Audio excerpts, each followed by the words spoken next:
Hello, friends and listeners, party people. Welcome back to another episode of Party XP. I'm your host, Lakan, and joining me is John.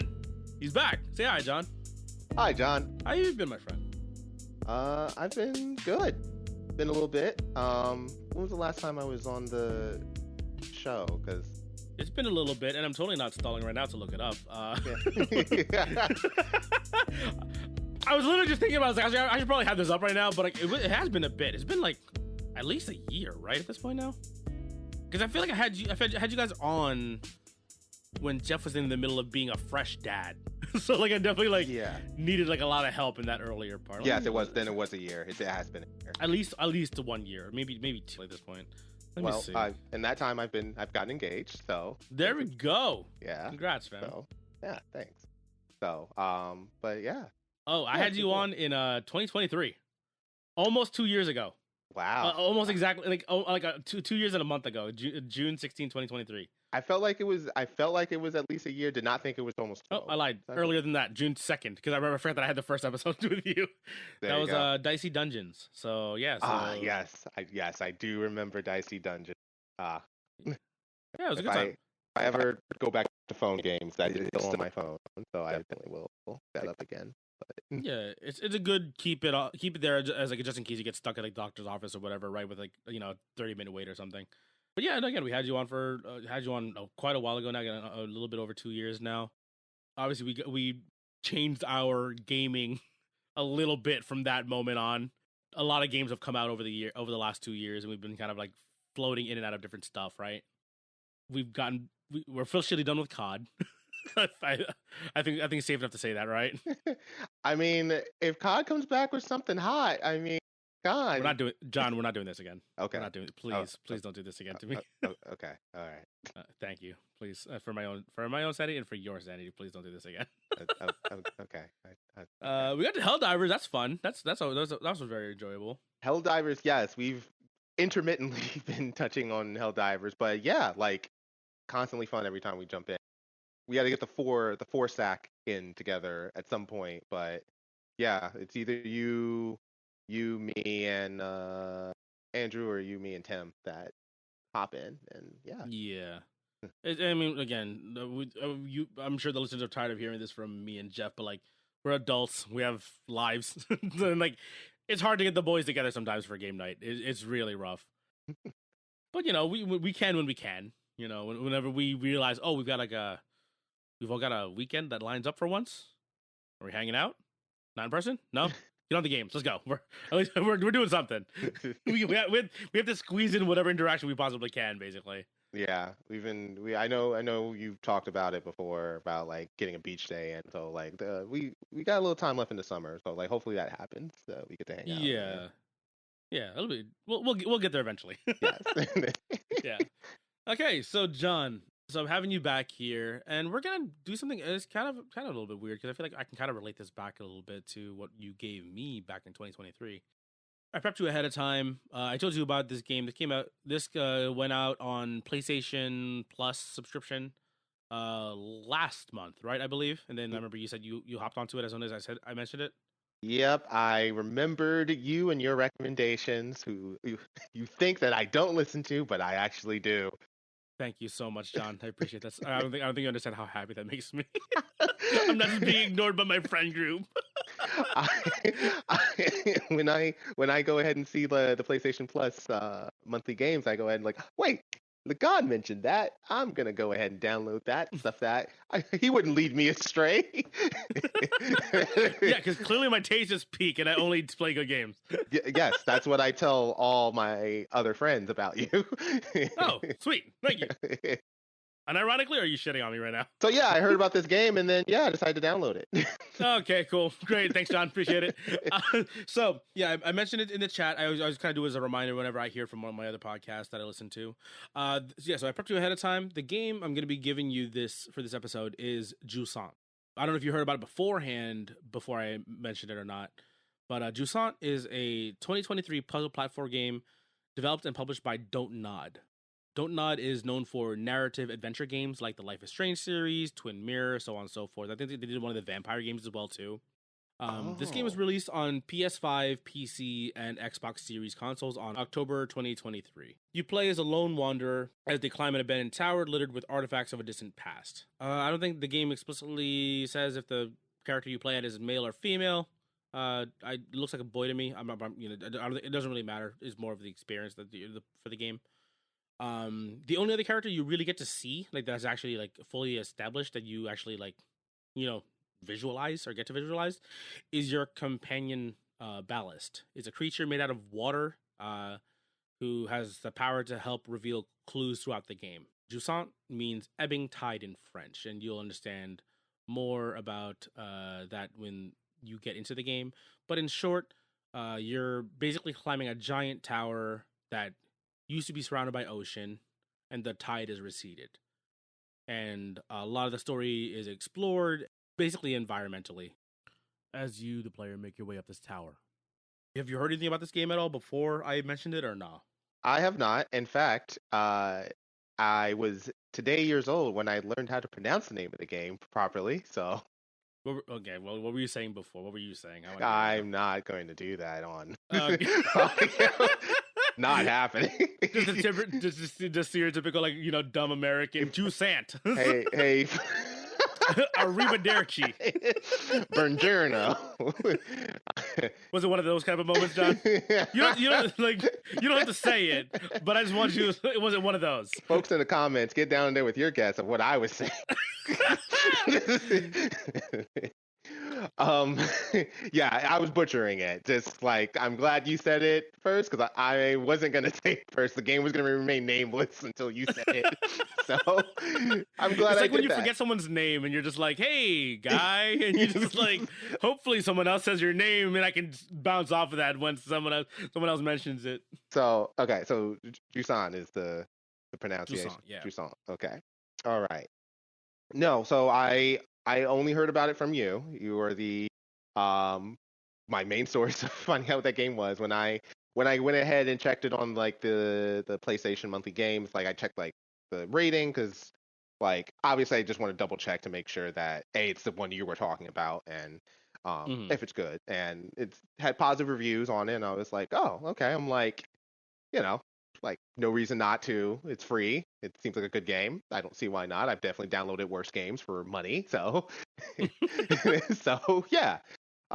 Yeah, so I came into this like pretty blind with it, which what I like to do with this, like these games, just to get like a full like encompassing experience of jumping into it. But yeah. Okay, cool. And like, so the way I mentioned before is I'm gonna try to tie it weirdly into something else that we had in the previous episode. You had me play the Lost to Me Prince of Persia game, Yes. right? That was 2008. Yes, I believe that was the 2008 2000, version. 2000, 2009, right? And then they had Mhm. one more after that one, which I think I still haven't gotten around to. Yeah. But that one, where in the Prince of Persia games and extending into the Assassin's Creed games for like Ubisoft specifically, right? A little bit wider here, Mhm. where parkour and maneuvering vertically is a part of the game, right? Yeah. And it's like it is a major part of the game, to be fair, right? The movement is the biggest part of that game. Hmm. In this game, because there's a very specific way that the game plays out, and I feel like it's much more deliberate, and it is used in a very different way as like kind of like a storytelling tool and as a gameplay mechanic. Majority of this game, you're spending your time climbing. Okay. Okay, it is a very vertically focused game. Again, I'm not going to spoil anything here, but in the way it treats movement and maneuvering in this game, I feel like is a kind of like the opposite side of how movement is perceived and used in the Prince of Persia, Assassin's Creed, more parkoury type of games, where this is, I think, is a much more deliberate way of moving the character around and interacting with the world. And that's the last I'm going to say in terms of that. I want you to actually experience it when you actually play this game yourself. You have any questions for me before you get into this one? One quick question, and if it spoils anything, feel free not to answer. Okay. But in relation to like that path of like parkour and like navigating this, for lack of a better term, world, Navigating it terrain. Let's do that, I guess. Then. navigating this terrain. Is it like a linear path, or is it like multiple paths that you can take that like affect the storytelling, or It's relatively linear, but there's things to explore for. gotcha. Think of it as an Uncharted. I was great. I was literally getting ready to say that. So in terms of the game, not the gameplay, Yeah, where there is a linear story that is trying to be told, right, or a linear path that the game sets in front of you. But there's these little offsetting branches for you to explore and learn more about what's actually happening in the game. got it. Okay, Good, cool. Yeah, cool. I yeah. didn't just confuse the hell out of you. We're good. Nope, no, clear. Okay, cool.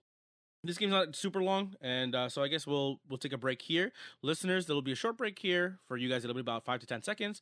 For us, it'll be about a week or two, maybe.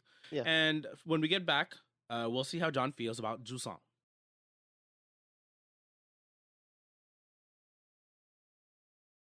Okay, friends and listeners, we are back. It has been a week and a half, 2 weeks. 2 weeks. Yeah, that's not too bad. Yeah. At least considering what me and Jeff have been waiting for to get through our second half of the episodes. But John's back and he's in person. And John, you got through Jusant. What'd you think? I'm looking at my notes Okay. because I feel like it's been a minute because I've been playing other Yeah, games. okay. But, overall positive. Okay. Overall good. It was a ride. It was definitely a ride. I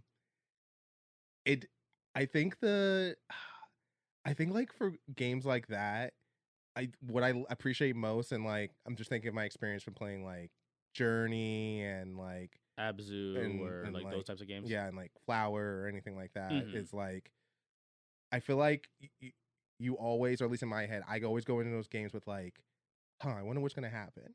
Yeah. Because it's like I don't read like promotional material for it, or like there's not a ton of hints of like what's happening. Like you told me a little synopsis about what happened, but you always start to the game and you're just like walking up to it and you're like, wonder what's gonna happen. Well, I guess I'm down for anything, ready for Yeah. anything. And then like I think this game itself like played into that feeling of like anything is possible, Mhm. and then like kept building upon that throughout the entirety of the game, Hmm. which like was like cool.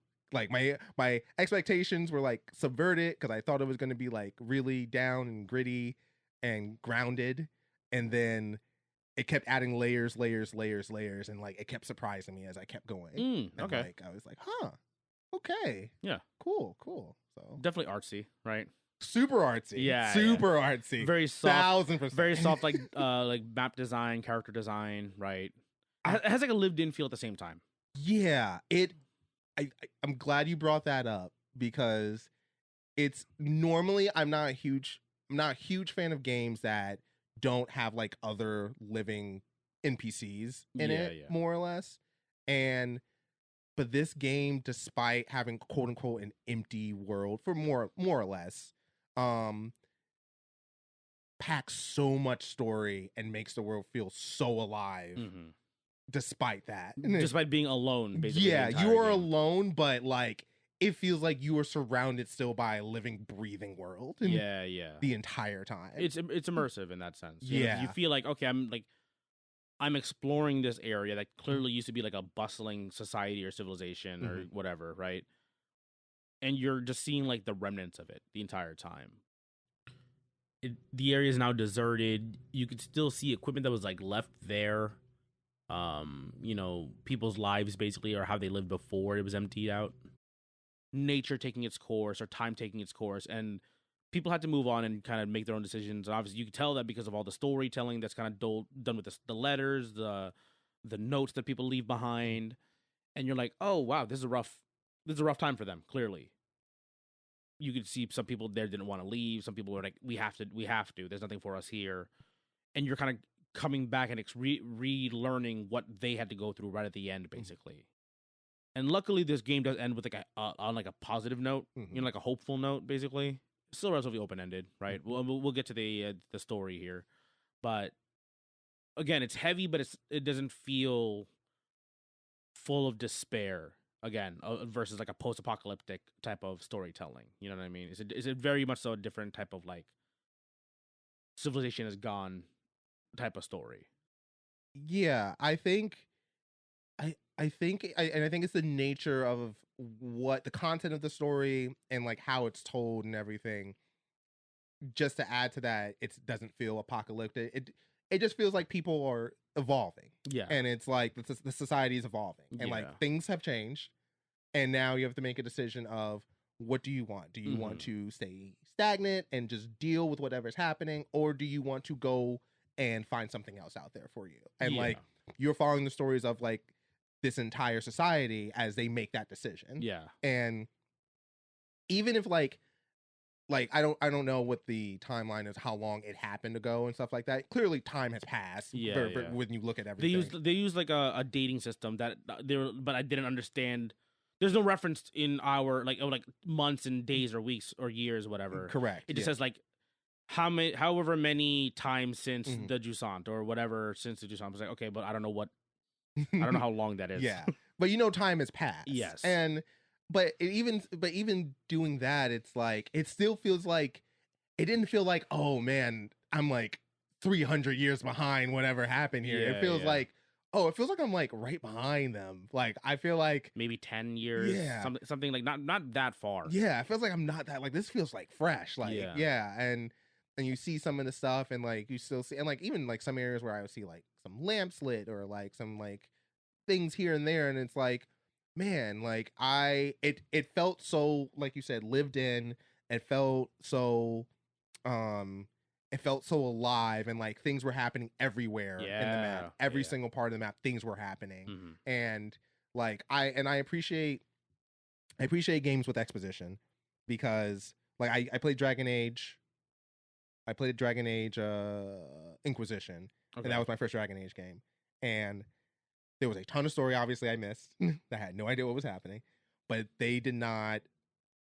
They like really leaned into the exposition of Mhm. that game, and I was like to build the world. to build the basically. world, Yeah, and of like to course. like flesh out. Hey, like in case you're a lapsed player, this is what's been happening, and I was so engrossed by that because I was like, yes, like give me all the lore, and that's how I felt with this game. Like, give me all the lore. Like, yes, tell me all the stories of all the people. What is happening? I want to live in this world. Yeah. I want to understand exactly what happened here Yeah. and why it happened. Yeah, and it was like, and I was like scrounging, looking for every little nook and cranny to see I wasn't missing anything. But like everything told a story. Like the letters were like obvious parts. The art on the murals in the wall, like it was. At first, I was like just going through things, and then like, wait, let me stop and like look at it and see what story is being told. And like you realize the entire environment is just all telling a story. Yes. And like you really have to take your time and just soak it all in. Which I think is like a big point. I mentioned it. I'm pretty sure I mentioned in the first half of the recording. I guess it's been about a week and a half, 2 weeks now. Mhm. Where like again, like Don't Nod is known for their storytelling. A lot of the games that they made are. Well, I mean, I guess the earlier titles like Life is Strange, a lot of it is specifically through dialogue, right? But then like games like this one, where it's like, no, yeah, exactly. You have to, you want to slow down. You want to actually experience this and soak everything in, and everything here is. I think like this game is like one of those times when I felt like, oh, this is like a masterclass in environmental storytelling. 100% agree. Even before finding any of the letters, you see like the houses, the doors are all closed. Some of them are boarded up.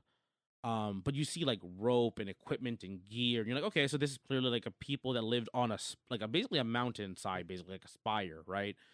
They would like travel up and down using like rope elevators Mhm.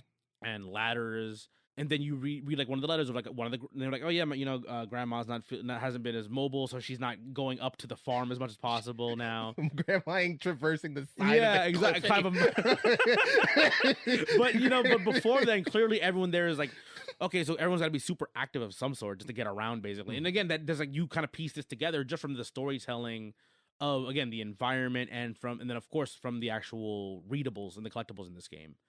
So yeah, you find you touched upon the artwork on the walls, right? The ones that like light up when you trigger the little ballast around it. Yeah. The cairns, the stacks of rocks around the area. Yeah. So clearly like it could be kids like, oh hey, this is a cool spot, and they will put a rock there, and someone else would do it as well to kind of like it's like when people do it on hiking trails. You know what I mean? Right? Yeah. It's kind of like you leave your mark without disturbing Exactly. the area around it. It's just like I was here. You know what I mean? Like this, I got to experience this. This was nice. it's for me to pay my respects almost, you know what I mean? And an acknowledgement for myself to like, okay, I did this thing. Yeah, I think you like nailed the description like right on the button of a masterclass in environmental storytelling. I think like that's a great way to like describe this game to somebody. I don't know if I referenced it before, but like Doom does it as well too, right? Doom 2016, Doom Eternal, through the logs, right? And of course you see the destruction in that game. You know, obviously very different tonally, right? Slightly different. Yeah, but you hear in the audio logs in that game, the letters you read, or even like the horror games like Resident Evil, you find like notes and stuff from like the scientists and stuff. You know, it gives you more story than what the. If you want more, you can always dig for more information, basically, right? You can kind of piece things together that way. In this one, because there's no dialogue, you are a sole character. Again, I don't think it's specified if it's a boy or a girl or not, but you know, you're playing as a single protagonist with their tiny ballast friend, and that's it. The cutest thing ever. Yeah, I will die for ballast. I will. Just a little guy, little guy, little thing, just Drake. A little thing. Yeah. And well, actually, I have a thing later. I want to surprise on you later after that about the ballast. But yeah, so it welcomes you into the world, right? Because it starts off with basically telling you nothing. Yeah. All you see in the beginning of the game is the protagonist, which obviously you control, just walking through like basically a desert. Yeah. Up to the spire, and just looking at it.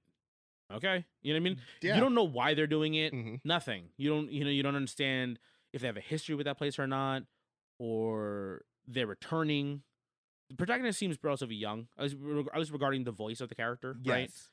But they seem motivated, and you don't know why. So you get to kind of see more of the possible motivations anyway. Because again, not confirmed if they lived there or their family was from there, and they're kind of making their home return, their homecoming. Yeah. You start with nothing, and then you end up with this pretty fleshed out story by the end of the whole thing. And I guess we'll do this here. Listener, if you want to play the game and don't want to spoil anything for yourself, spoiler alert here, pause here, go play the game, piece together the story yourself, and then come back and listen afterwards, please. But essentially, the character that you are playing, the protagonist, is kind of revealed to be the Piper. It is a bit of a small twist where you find it in one of the letters that Bianca writes, and she references a story that she heard or a myth from one of the people who were kind of in her camp, or like they were staying somewhere in, I believe, the third section of the game. And they are a wandering musician who is said to travel across the world, region to region, and they play their flute to either celebrate the rain or play music to bring rain and water to said region. Yeah, and it does a great job of keeping you just wrapped in it the entire way through as you're moving through. Like, because I think that's very difficult too. Like, you can go ahead and make a story that has a crazy ending that like you're like, oh, like that's so insane, that all makes sense now. Yeah. But to have a story that's drip fed in a way that keeps you like wanting to dive in as you get through each part more and more, and like keeping that momentum going is such a hard thing to do in storytelling. Absolutely. And the fact that this game pulled it off so well with zero dialogue and zero like other like humanoid characters. No narration, nothing. Yeah, is a testament to the developers.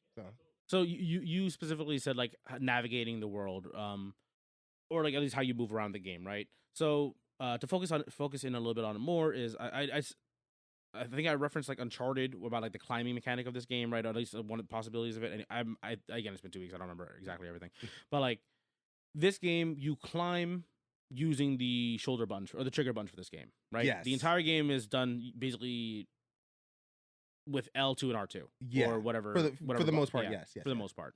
Of course, you have a jump button as well too, and then a button to like add like a pylon, so you kind of like a safety catch or whatever. Yeah. And I think that does a really good job of making you feel the climbing. It feels like, oh no, this is the activity of the game. This is you're feeling almost what the characters are feeling. You know what I mean? Every pull is quote unquote exhausting to you as it is to them. Kind of like how Death Stranding is a walking simulator. But you realize, oh no, this is the game. It's the mechanics of having to walk around with an awkward payload across uneven terrain and trying to balance your character throughout the entire thing, right? It's a major part of that game. Similar to this, where again, like climbing is the main part of the game, and you're gonna feel it, like the player feels it. It's not obviously not as intense, right? Yeah. I don't think they had it in the PC version. I was playing with the PS5 controller, where they had like the reactive triggers, right? The adaptive triggers. I mean, Oh, I don't know if they had it on PS5. No, they didn't have like the where the trigger doesn't pull like all the way, Or it gets harder to do as we get more tired. I don't think it had that. It didn't have that. It did just like the controller would just respond as you got more and more tired. Okay. And then like your character would respond in kind. Okay, so it didn't have the fully adaptive. Yeah. I think this would have been like a perfect game for Oh it. yeah, 100%. Yeah. 100%. Yeah, I mentioned like the game started off feeling grounded, and like that's one of the reasons why I felt grounded, because I was like, oh, it's not just like you mentioned Uncharted and like there's other platforms you hold up and jump occasionally. Exactly. To You just climb a mountain. It's like, oh, it's nothing. It's like doing all the parkour in the Assassin's Creed games. You're just running up buildings. Yeah, totally. Yeah, you're just you don't even know why you're using arms at times. You just run straight up vertical, and you're like, I'm just gonna do this now. But yeah, like climbing feels so grounded and gritty in a way of like, yeah, you have to like you got to secure yourself with like the rope. You have to time out how you're going ahead and climbing up, because like you're climbing and releasing to go ahead and climb. So like don't release both at the same time. And then like you're watching your stamina.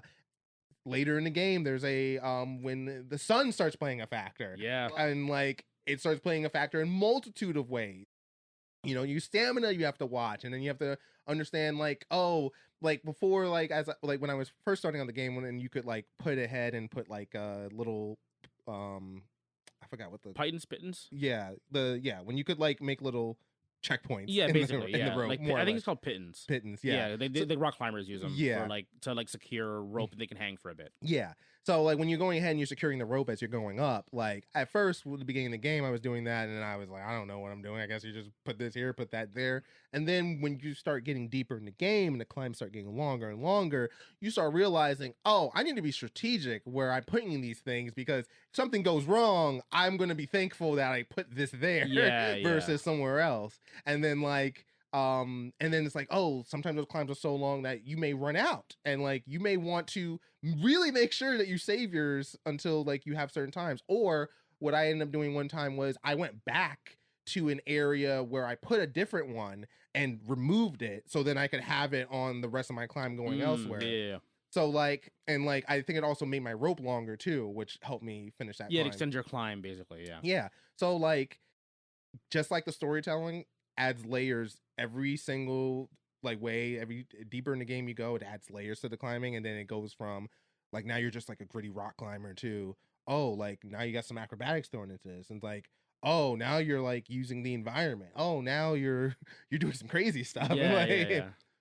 For a game that's literally just mostly about climbing and not any combat or anything, it adds a lot and like dumps a lot into making that very like, you know, engaging. Yeah. Mm-hmm. Yeah, with climbing being the only mechanic of the game, basically. Yeah, it's purely just climbing and exploration. You know, as I said before, it is a linear game, right? It goes from A to B, then A to B, or B to C, and then so on and so forth, right? Yeah. You do want to move off the track a little bit to find, again, the storytelling bits, you know? Because the more and more you get pulled into the game, more you pulled into the story, and you start to experience the game as... You experience the game more than I think like you would for like a linear, typical, like a Mario game, where you're just like left to right, get to the end. You know what I mean? Like you don't really explore anything in those games, right? Like sure, maybe the interactions during that level are different from time to time, but this one is like, no, like I want to like see everything possible on my way up there. This is literally a game of like the journey is more interesting than the destination. I say that, but then the destination ends up being pretty damn interesting at the end as well on top of it, right?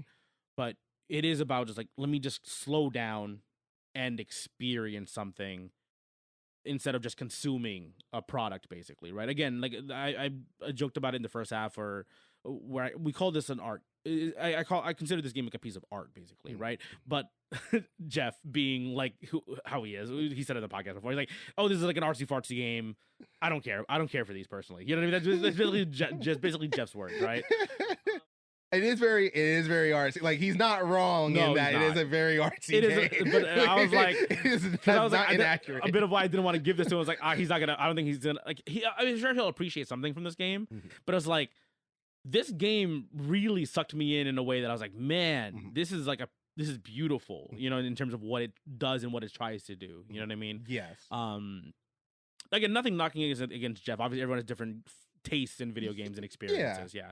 But I was like, I think we were having like an off recording discussion. I think we were just like playing like Helldivers. I think we were hanging out, and I was like, well, John liked some of the weird shit that I've mentioned before. Hey, John, how do you feel about artsy fartsy games? Kind of became that. And then you mentioned Journey, and I was like, perfect. This is exactly like it's very much so in that wheelhouse of like games as a form of art. You know what I mean? Where it's like, okay, yeah, of course, there's gameplay, there's an experience there, but it's not the usual experience you're going to get from a lot of video games, especially now. You know what I mean? Where a lot of them are made to be consumed. There's a battle pass involved somewhere. It's just about PvP all the time. You know what I mean? It's like, no, this game kind of lets you sit by yourself and ruminate a little bit, you know what I mean? And experience something and kind of just sit back and you want to be enveloped by it. Yeah, as an old man now, and in my maybe twilight years of playing video games. Yeah, you're so old, John. You're ancient. as I'm literally a day older than you. Oh, back in my day, we used to have the stanky no, but as I've gotten older, like there are people who are like mechanic fanatics who are like, oh, like if the mechanics are like awesome and tight and like crisp and everything, like that game I'm all in on. Me.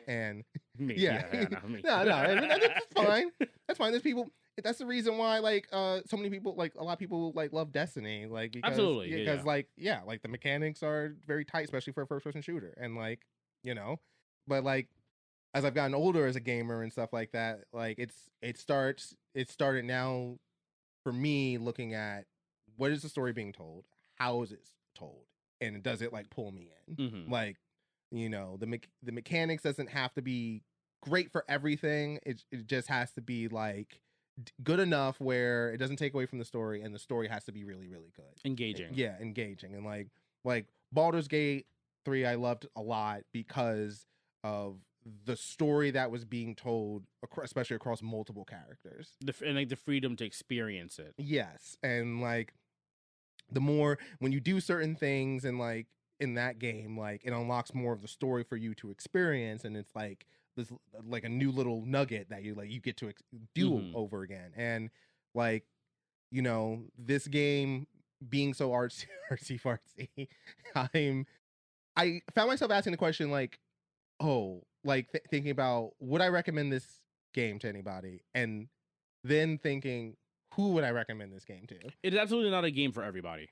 Yeah, and I was like 100% is not that. And like my thinking, like some of my thinking with like some of these games, and like going back to Journey, like I like Journey not just because of the game itself, but because I introduced it to someone who doesn't really play video games, and they played it too and they liked it too.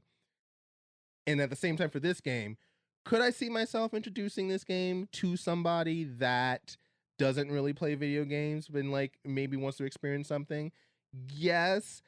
I also think between like the imagery that's in the game in terms of the storytelling and like the climbing mechanics itself and how detailed it starts getting, it does get pretty intricate towards the end. Yeah, like I don't know. I feel like it's a niche group of somebody that has some experience in games but doesn't really look to like do any of the like MMOs or like PvP parts or anything like that. Like someone who's just like really into like storytelling but has experience in games enough where they feel comfortable with like controls and stuff. And that's not a knock on the game. It's kind of just like it fits so well into its niche of being a game that appreciates your time if you are a full-time gamer, and appreciates your time if you are interested in great storytelling. Okay. Yeah, understandable. Yeah, and usually people are usually one or other on the side of those sides. Nowadays, I feel like there's like the only online grinders basically. Exactly. And there's a side of this. I think this pretty much easily fits into, or well, this is kind of like a middle ground, but like the cozy game players. You know what I mean? Which, and then there's also like the single player adventure types. But I think it falls into that cozy game kind of territory because it is very like therapeutic in a way, right? When you're playing it anyway. Mm-hmm. So, I agree with you on that point. And again, being a bit more niche, you know, in not just being able to just like, again, like, who can I tell about this game who would appreciate it? Yes. And I'm glad you picked me. Yeah. I was just like, because that's, I mean, like, like that does describe me, I think, now as a gamer more so. But like, it definitely has its own little spot in the gaming, but it does so well in that spot. So, absolutely. Yeah. So, yeah. So with this game, again, you said like 6 hours. You said for you. I don't remember how. I don't remember exactly. I don't remember how long I played. I did a lot of just digging around. Okay, that's where a lot of my game time got added to. Yeah, I did a lot of just digging around. Let me pull up my Steam real quick to see how long I spent playing this one. Let me just pull this up. I did a lot of digging around. Played this game for 10 hours. Mm-hmm. And I think I said probably this is probably in the wheelhouse. I don't know if I'm pretty sure I said off recording, but like it's in the wheelhouse of like 6 to 8 hours. I think for like a regular playthrough. I got everything in this game. Okay, cool. There's only on Steam there's only 21 achievements, so it's not a whole lot. But again, you want to explore and again a game you want to dick around and kind of see everything here and experience everything this game has to offer. Right? Yeah. So the game is broken up into 6 chapters, 4 sections within each chapter. It goes in order from. I guess we'll go through each chapter, separately, because it's not like really that long for us to have to discuss exactly what's actually in here. Yeah. So the first one is Daymark, right? Again, the beginning of the game, we see the protagonist walking towards the spire. This is basically your first experience with some of the some of the parts of this civilization that is here, right? At the quote unquote bottom of the spire, we know that there was water clearly around at some point. We don't know how high it was, at least from the imagery. You can see a little bit, especially when you look off into the distance, right? Yeah. But clearly it's above where the water line used to be, but it's the lowest part of the tower. So it's called Daymark. You see, again, like small like houses or like homes built into the side of the rock face. You know, it's like that Native American civilization in like Nevada, right? That are built into the sides of the mountainsides kind of thing. Similar-ish to that. Something like that. Yeah, there's like, again, there's these weird flowers that like pop like bubbles when you walk around. You know what I mean? Yeah, that ate up like 20 minutes of my time. Just walking around touching stuff. Right? Yeah, exactly.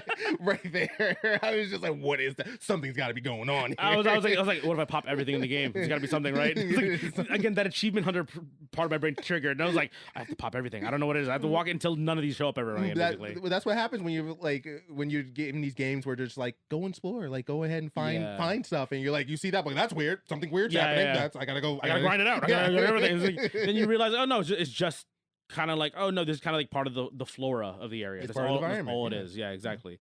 Again, I think it's nice as a reset to our brain. It's like, oh no, just go ahead and enjoy things. Don't just make things. There's an objective somewhere. There's got to be something here. They're going somewhere. They're going. I got to go to the place they went. Exactly. So there's those things around.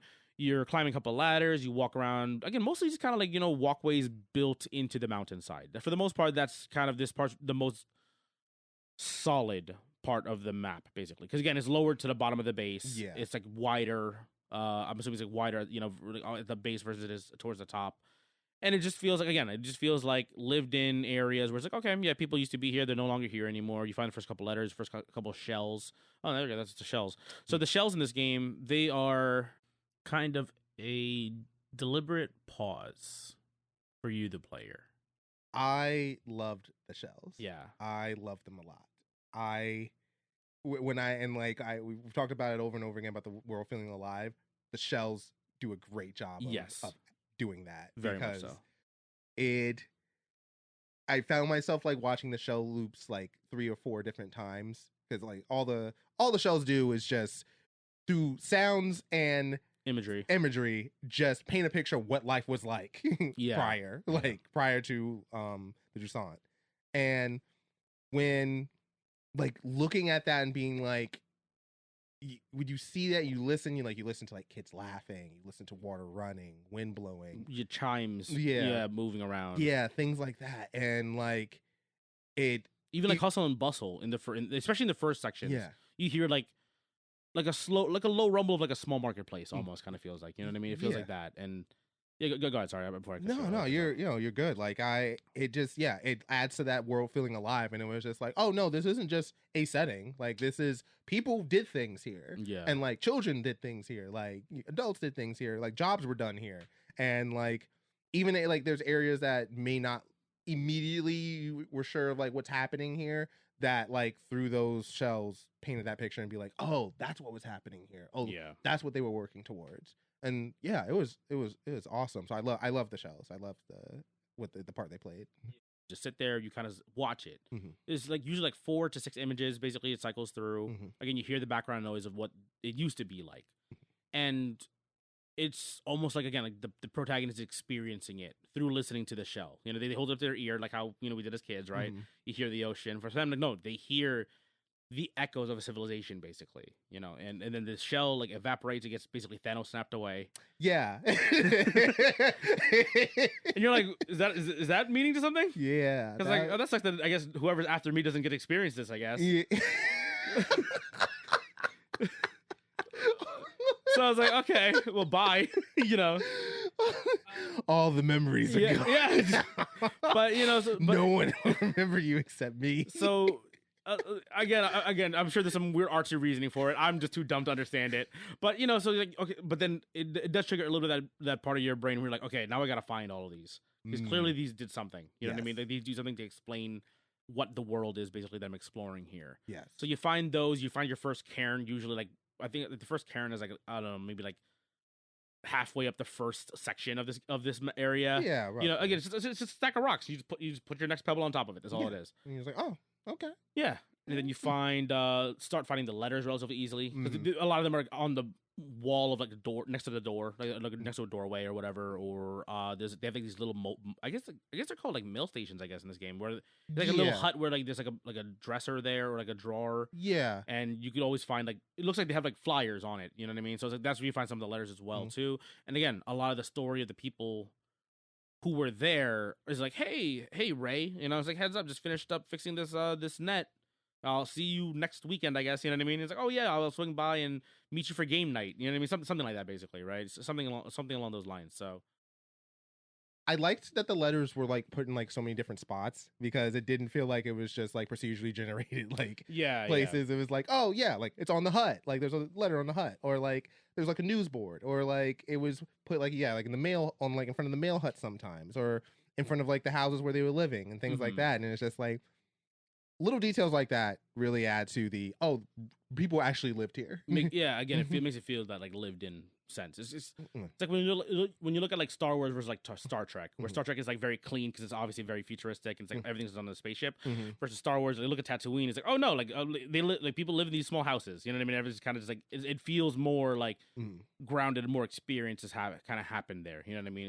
It's not wiped away, basically. Yeah, it's not like clean and presented. Yeah, and then like you find out that there's I like this too, in like the storytelling. There's 2 stories happening. Yes. Which is the kind of the general story of like what's happening in the area, the population. Yeah. And then the story of Bianca. Yes.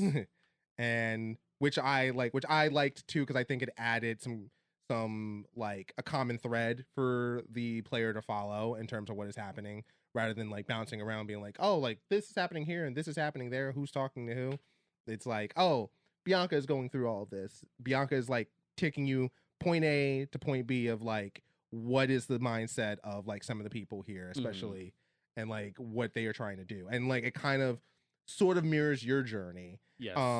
In a way, and like gives you like some sort of like mirror of this, like, hey, this is maybe what I'm doing. Maybe like this is what, did they succeed? Am I going to find out? Like, what am I going to find at the top of this? And then, but like, it's really good. Just all of that is just really good. And a big thing with Bianca's as well is that her story goes up with you. Which you alluded to, right? She, as you're climbing, you'll find more of her letters as you go up the tower, basically, right? Up the spire. up the mountainside, and then you read in some of the other letters of the community. Some people are like, "Oh no, they're crossing the plains because the water is gone. We have to find somewhere else to go." We like, and then some people write back like, "Hey, we found a spring. We walked out, we found a spring. There's a small group here, maybe like a colony, but like we've got like a small group community here now. We've kind of settled down here for now until we possibly need to move again or whatever." And then they're like, "Oh, that's very cool. This is interesting. You found out like, well, things are going good over here. Like, well, not great, but Yeah. we're doing okay. Like it's kind of like you see the experiences from 2 to 3 different viewpoints basically because of it, and it like alludes to again like Donut is like a French developer, right? So like I'm sure there's a bit of exploration for them, but for us, we at least I did connected it to the people who we had when we had the Western expansion in the U.S. You know what I mean? It's Yeah. like people were like the balls on these people to just like go. I'm gonna get in a wagon and just go west. Whatever happens. You know what I mean? It's like, hey, like if they don't ever come back, maybe they can. The stories don't get told until they return, if they ever return. You know what I mean? Yeah. But here, there's clearly some sort of system in place where they're able to send stuff back and forth between the people who are traveling, people who stayed put, and kind of decide to commit to whatever life they've already experienced. On the tower, on the spire, basically, right? Yeah. And you see, like, especially as you go further up, the some of the letters get more desperate. You know what I mean? It's like, Yes. hey, like we, there's like I'm fighting with my parents, telling them we can't stay here and do nothing. This place is gone. He's like them kind of come to that realization. It's like we can't stay here, but the old generation before me is so, so just committed to staying here and believing that whatever used to exist here will come back eventually. Good that they're holding on to some sort of hope, but it's like the other side, the younger generation being a little more realistic. It's like, hey, we can't just suffer here just because we don't want to leave what we had before. You know what? You mentioned the Western expansion. What it reminded me of, where I drew a parallel from, is like the small town during like changing times, and like I drew that as in like, I mean, we come from a relatively small town, yeah.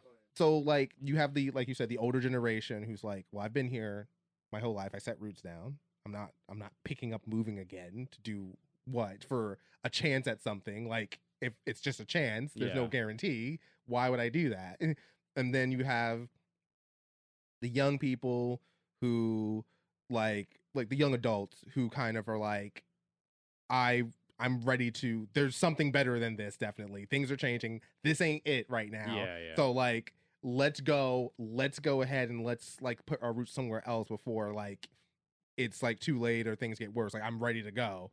And then like there's the people in the middle who are just like, well, I've kind of built my life here, but I still have time. Like I don't want to like be like, oh, it's a failure. What I've done here isn't working. Yeah. And like just pick up and leave. Again, but it's a lot. It's a lot of like of different experiences that there's a wide variety of people who like lived here and their experiences, positive or negative. And it's like, again, it makes you just feel more lived in. Yeah. It's a lot of that storytelling where it's like, man, like I can almost like visualize who they were. You know what I mean? Even though you don't get to see any of them in the game, right? Yeah. So I'm like and like I said, that small town feel, like some of them just don't like, oh, we don't have to go too far. We can just go right over here. Or there's someone I know that's over here, and like they said it's good. Yeah, they said it's good. Like, it's go. And I feel like it's all the feelings of like the small town crew of people that are just like, do I move far away from the small town, even though like my family's still here? Like my family isn't going anywhere, but like I may be ready to go out. Like I think there's bigger things in this town. There's the people that like, well, I feel good here. I want to stay here. There's other people like, well, I don't want to go too far because I don't want to be away from everybody. And like I think of it like that as like for the people that lived at that community. And like I think the first chapter takes place, I think was a community called Low Tide, that community, or was that they called it, I know like there's an area called Low Tide. Yeah. I don't recall specifically what the location was called, but yeah, something like that. Yeah, so like I know one of the locations is called Low Tide. I'm assuming it was there because the tide was gone. And, like they could live there. It brought up like that's like my thought process of like the small town spreading out and going out to do different things, and then you going ahead and having to make a decision of like, oh, like, do I want to stay here where the people I know and love are, or do I want to go out and try to see if like there's something better? Yeah, exactly. No, I understand that. That's also a really good way to look at it. And and again, be able to relate it to yourself as well too. Okay, so it's chapter 1 again. Day mark again. You get to see the early part of the game. Very basic climbing here. It's just kind of like your playground to just learn how to climb, basically, right? Yeah, the tutorial. Yeah, tutorial level basically. But again, a lot of collectibles here. There's like 7 letters in this one. Oh yeah, there's a chalk. 7 letters, 2 cairns, 1 letter from Bianca, and I think that's it for. And 1 shell. Yeah. So. The next step after that is migration, which again, perfect theme for this game, where you see people who are like leaving the spire, either going up to explore and see what's happening up there, or see that because there's myths of like things up there, basically. Right, we start kind of getting a little bit more of it specifically in Bianca's letters, because she's going on like basically an expedition to the top of the mountain, basically, and people moving away from here, right? So with this one now, we get the introduction of the ballast.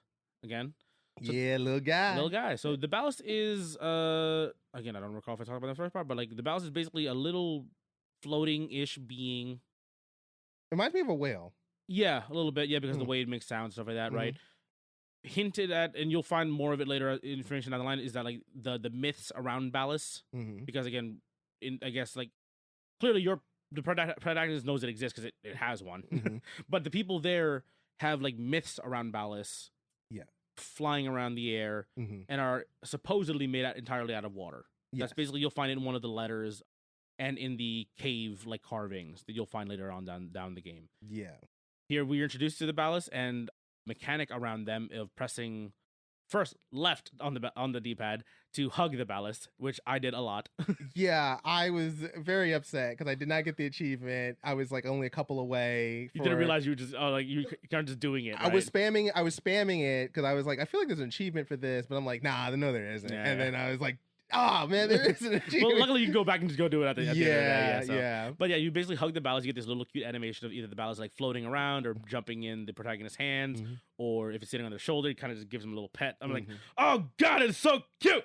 Yes, the ballast would be your best friend forever. Yeah. You will take it everywhere, and I will die for it. Yes.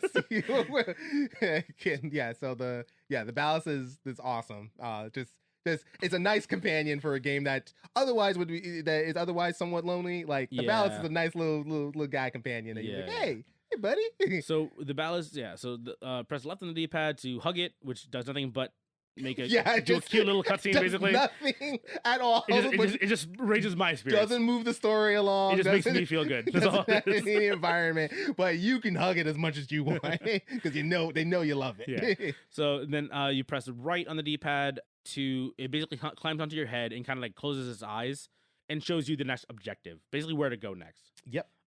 And then pressing up is the main gameplay point here that you'll have from the ballast, which again, aside from showing the objective, which you kind of find it's a linear game, but pressing up specifically makes it do this little energy wave, I guess. I don't know what to call it, but like, it causes like plants to grow or light things up and activate things, specifically like the cave drawings, right? Yes.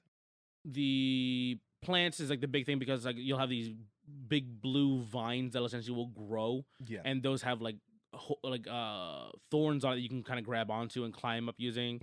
It also activates some other like wall plants, and it causes them to bud, creating also handholds for you to climb across and move across more terrain. So areas that seems like, oh, there's a wall, there's no more holes in the wall, it creates another section for you to explore. This is where you touched upon it earlier, where it's like, okay, now there's more mechanics going on in the rock climbing. So you're still doing the whole L2 and R2 thing the entire time, and now you're like, okay, create things, and sometimes you have to cross them faster. We'll talk about that a little bit more in the next section. But yeah, we're slowly getting introduced more mechanics into just climbing. Still the main part of the game, but more to it. It's not just you pressing L2 and R2 to climb a ladder the entire game. Exactly. And yeah, like you said, it starts layering a little bit, and you're like, but yeah, little guy adds a bunch of mechanics for you to consider. You're like, huh?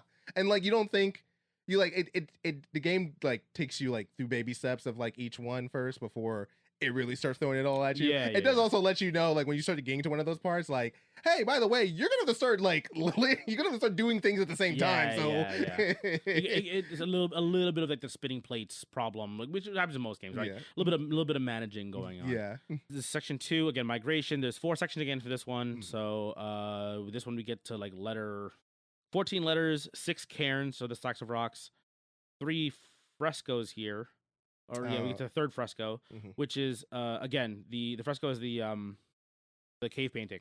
Yes. That's when you go to those, you press up on the D-pad, the ballast will put out a wave and will light the cave painting basically. You're like, ooh. And you get a little bit of lore right there, where it's like usually like a poem. Yes. So yeah, if you go into the menu, there's a poem where attached to whatever fresco that you've activated, where you can go ahead and read that, and it's artsy fartsy, it's poetry, so lots of just symbolism and all that stuff in it. So, but the painting itself also paints a picture. Like not well, yes, it does paint a picture. Literally and figuratively, Literally and figuratively paints a picture. But where like I found myself like looking at them, and you could like see the story of that's what's being told by just looking at it. Yeah. Before you even get to like the poem or anything. So yeah, everything has a purpose. It's all very much so like intertwined. Yeah. Visually and of course specifically attached to the experience you're playing through the game. Yeah. And yeah, like you get to see like a little bit of like mythology. You get we'll move through the cairns here real quick. So like the cairns is like you'll see a story of people climbing the mountain, essentially some sort of like possible myth of the ballast themselves, some weird moon thing on the top at the top of a spire, which is an image of it. Yeah.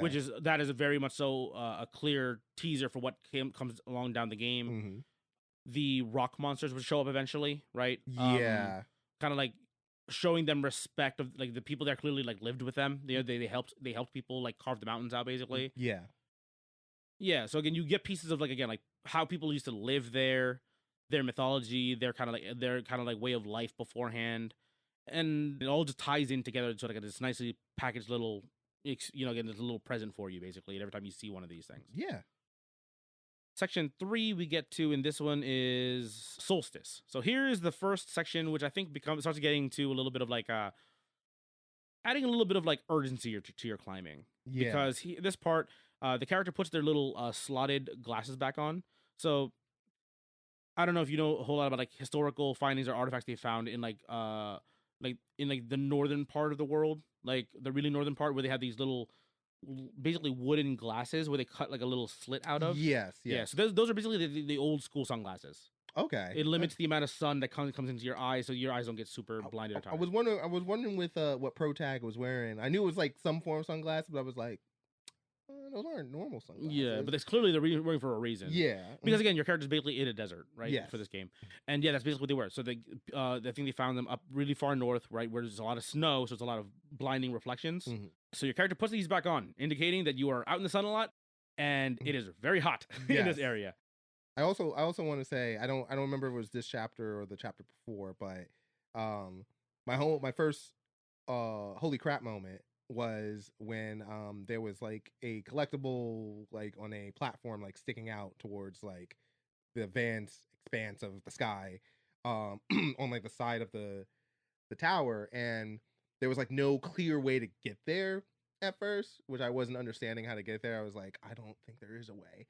And I think it was this section. I think the first one where you like had to kind of go off the beaten track pretty hard. Yeah, it probably was. It was like above you, but like it was out of like a weird like you couldn't walk there for some or climb there. Yeah. And I was like messing around with it, and then like I was like I climbed up a little bit, and then like moved down, like hung off a rope, and then I was like, can I like just Tarzan over there? Yeah. This is it. This is and I was just messing around. I was like, I probably can't. I'm probably gonna die. And then like I just went ahead and just kept swinging, and then I got it and I nailed it. And I was like, holy! This opens up to a lot more. It's like I need to open my eyes now. I need to start looking for shit. I was like, I didn't think that would work. Yeah. Oh my god. try something out, see what happens. See, and then you again works out because you're like, okay, now I've got to keep an eye out for weird, off the beaten path kind of things, and really start experimenting in how I move around this world, basically. Exactly, and that's when like I was like, I was like, that's okay. We're not just rock climbing. We're doing everything. We're moving around. Okay, we're got exploring here now. Yeah. So this section is again more sunny, and you can kind of see it looks like a spa in some areas, in some parts of this area. A spa. You realize, was it this one or was it the fourth section? Maybe I think it probably is this section. Yeah, because it was very sunny. It's supposed to be like kind of nice out, like when the water was still there. Mm-hmm.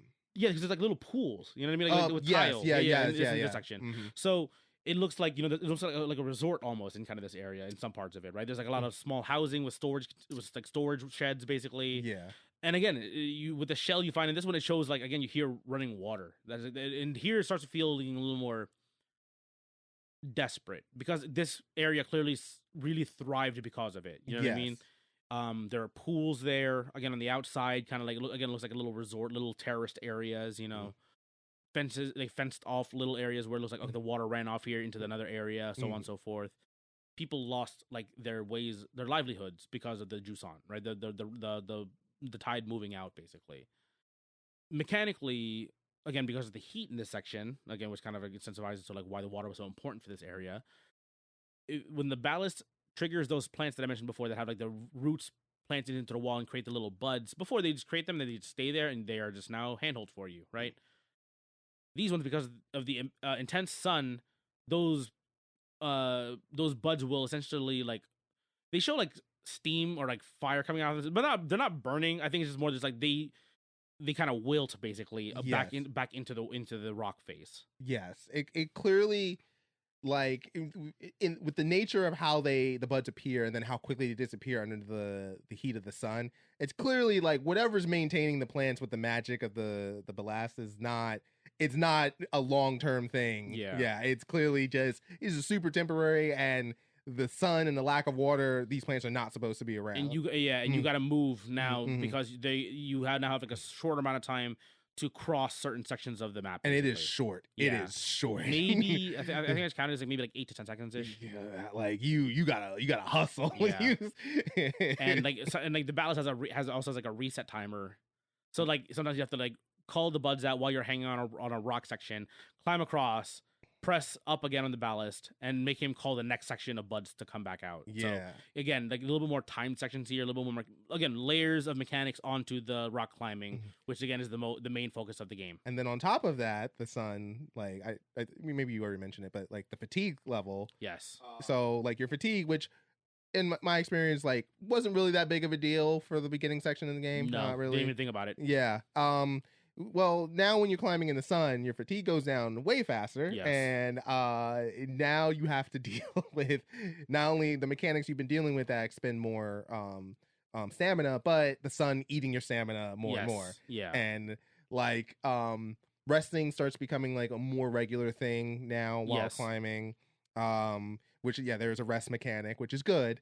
But you only have limited rests, and it wears away your maximum stamina for that that climb. Once you hit ground again, your stamina refreshes back to the full maximum amount again. Yeah, it makes you race a bit, because you're just like, you get to a point where like you get to the end of that meter, you're like, ooh, maybe I can get to that spot before I really need to rest and quicken it up. And then also when you're doing like your jumps and leaps to like different prongs, they eat energy. Yeah, and you have to like really think of like, do I really need to like leap? Spam your climbing with your jumping. Yeah, and I like what I started doing for some pieces was just like using the rope to just swing to places. Yeah, and then like, okay, I'm not gonna burn my jump here. Like, so yeah, again, mechanics just layering on top of each other.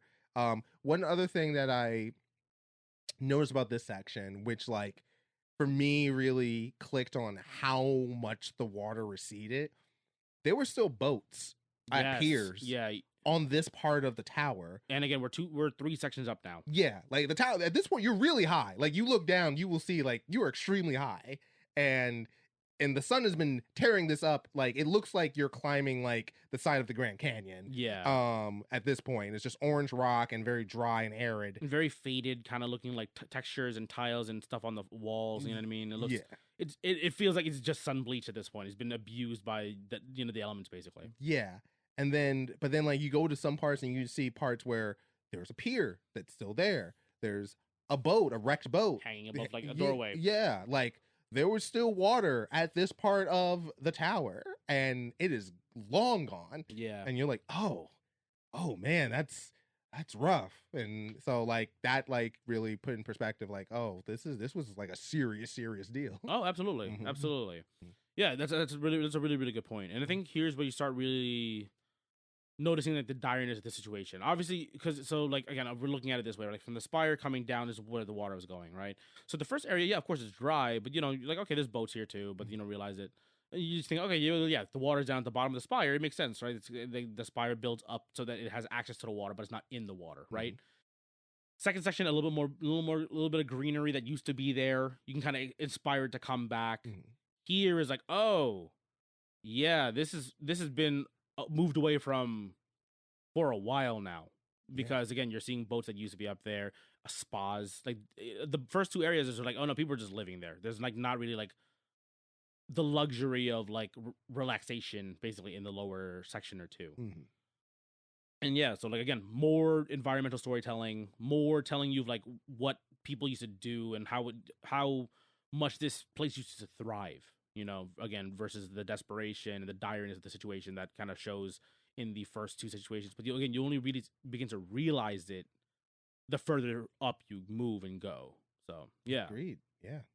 And at this point again, we have to like 27 letters here. A lot of the storytelling gets done in like this section, because clearly a lot of the conflict starts to kind of flesh out between the people who live here. Yeah. Here, where people are like, hey, some people are just living their daily lives like, hey, I'll see you on Thursday for dinner. You know what I mean? And like you read like a letter between two people who are like love interests. You know what I mean? Yeah. So it's like, okay, cool. It's like, yeah, people used to just live here and just kind of just do their own thing. And then like you start to see a lot of letters of like, again, we start seeing that like, hey, I can't live here my entire life. I need to I can't just like sit here and wait for nothing to come back. I need to explore and leave the family. And then like you see conflict between like a nephew and their aunt, or a nephew and their uncle, or whatever, like, or parents and their son. You know what I mean? So you start seeing it a lot here. There's a lot of the story gets told here. Yeah. And Bianca, again, like she's talking more about like how far their expedition is going, how she was having fun in the beginning of it, and then you start to see like, this is no longer an expedition. This looks like a hunt now. Yeah, like, is this because this is the part where she starts figuring out what the ulterior motive is with the... And she was with two other people who are her friends. Yes, she was with two others. She even acknowledged, I think, like someone dies, I think, in one of the letters in this one. Someone like falls, right? I think she says it in one of the... Was it this letter or was it the next section? Because I know... No, wait. No. She's traveling with originally like I think two or three other people. Yeah. Definitely at least three. And they go ahead and they're all together, and one of the people is not like feeling the expedition anymore. Yeah, okay, they feel they feel like they're not being driven, because they feel like as they go further, it's getting less and less likely that they're actually going to find something that's actually going to help them. So then when they get to I think it's this section.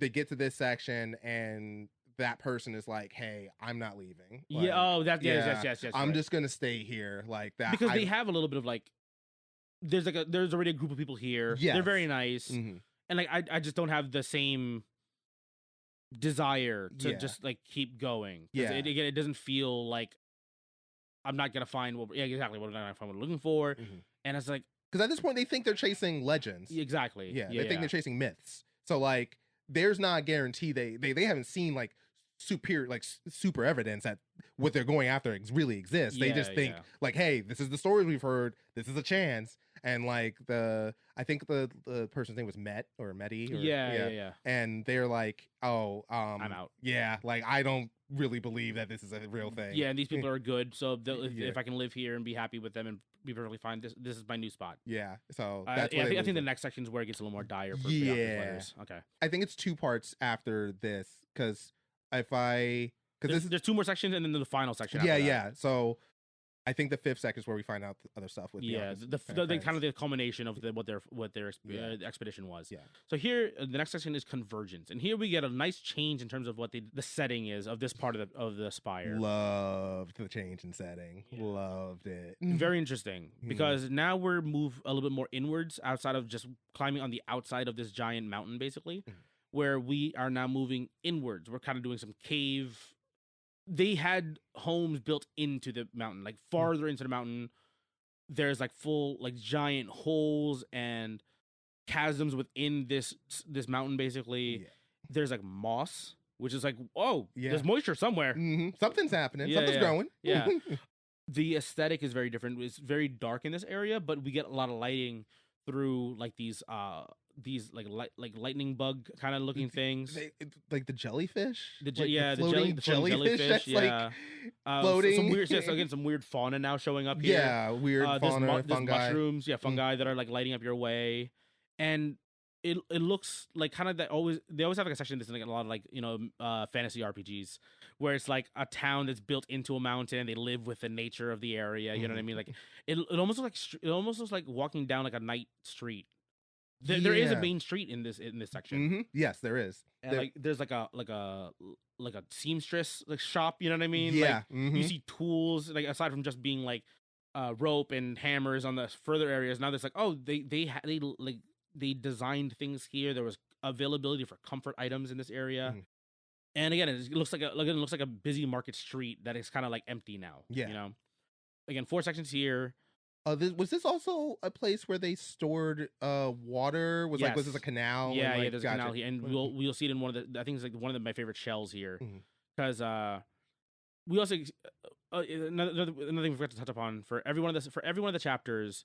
The protagonist basically blows like a shell, the conch shell into this giant, I guess like kind of like an air, some sort of air contraption. Yeah, a horn essentially, right? Like an amplifier for this shell horn that they have, and lights up like a beacon, basically, right? And the ballast joins you by helping activate the beacon. Yeah, and you get to again see kind of like a little bit of life come back to the area.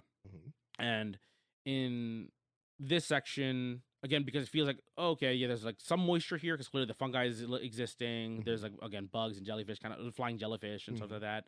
We've also seen the moving rock bugs in the 3rd section. We forgot to touch about this too as well. Yeah. So the 3rd section, after you activate the that like kind of like beacon, a giant rock bug breaks out the wall for you. Yes, that was crazy. I was like, what? Yeah, and you seen the art of that section. There's like a giant one that's like on its back, and you see the people kind of like looks like they're trying to flip it back over. In the wall the wall inscription. Don't worry, little buddy, we got you, buddy. And again, it just shows that like they used to live alongside of the creatures of this mountain. Yeah. So here, again, more of it like where the fireflies they help you, give you this like kind of like extended float to let you ascend to higher climbing areas. Again, it's linear kind of climbing thing. You kind of have to do it to get through the section, so it's not like a puzzle or anything. Yeah. But yeah, they help you out. The jellyfish, you kind of just like avoid them. You don't really do anything with them. They're not really interactive, but they're fun to look at. They're very interesting to look at. And again, just a different vibe here because again, it seemed way busier, which. Again, and you also in a lot of the letters in this section don't feel as dire, because there's a lot of like conversation stuff here because they're like, "Hey, heads up! Like the water's not like kind of not here as much, so maybe we should check something out." You know what I mean? So again, you're kind of learning the story in reverse order in some ways, right? Again, Bianca's is you going up further mountain versus the letters are way more desperate at the bottom versus the top. One thing I found interesting about like the story as it progressed with like the villagers talking to each other was like there was like a split. There was a political split. Yes. Between groups of people who believe the water should always be free flowing and other people who believe that, hey, we need to like preserve as much of it as possible. Yeah, we find it here. We find it in this section. Yeah, which is like the first sign of like a division in community in like the letters with the townspeople in terms of like which should we run this place. Because up to that point it's just people deciding whether to stay or go. And then like because at that point they're kind of resolved as like, hey, we've already done this once or twice before, we need to make a choice now.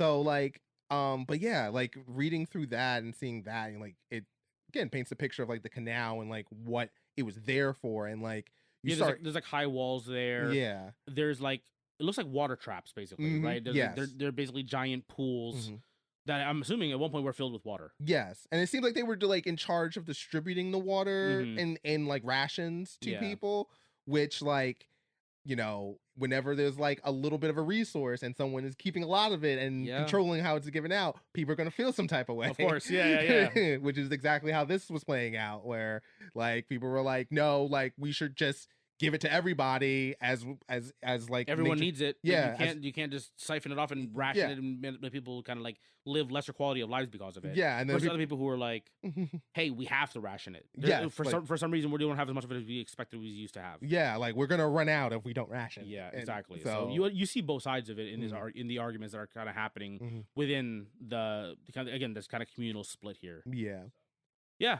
Very interesting. This part gets very, again, like it's deeper story wise. This section again, because we're seeing like the origins of it happening here.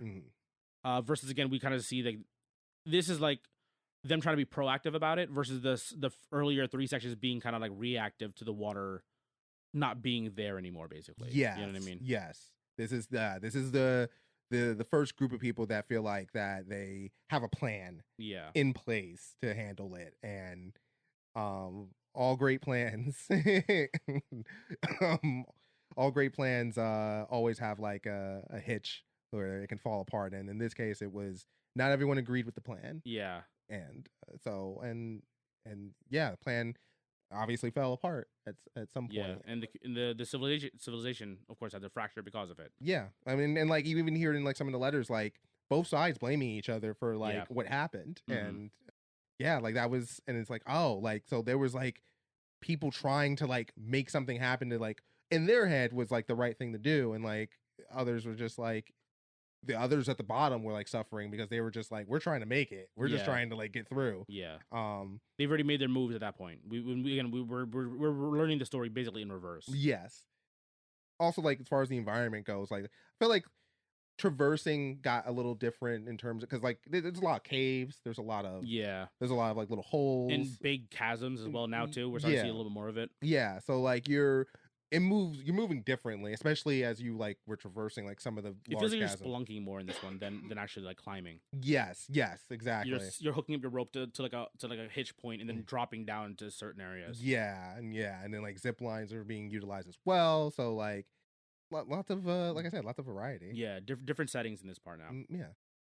And one other thing I want to touch upon for this section, and I guess technically it happens in the other previous sections too. How were you in terms of if you feel like you didn't find everything, or you look through your Rolodex, you're like, I missed a letter or two here. How far along was it when you started realizing I'm gonna have to go back for everything? Because like at the end of every section, you can put out this little hitch point. And I can drop back down basically all the way to the beginning again. So I realized that I missed something.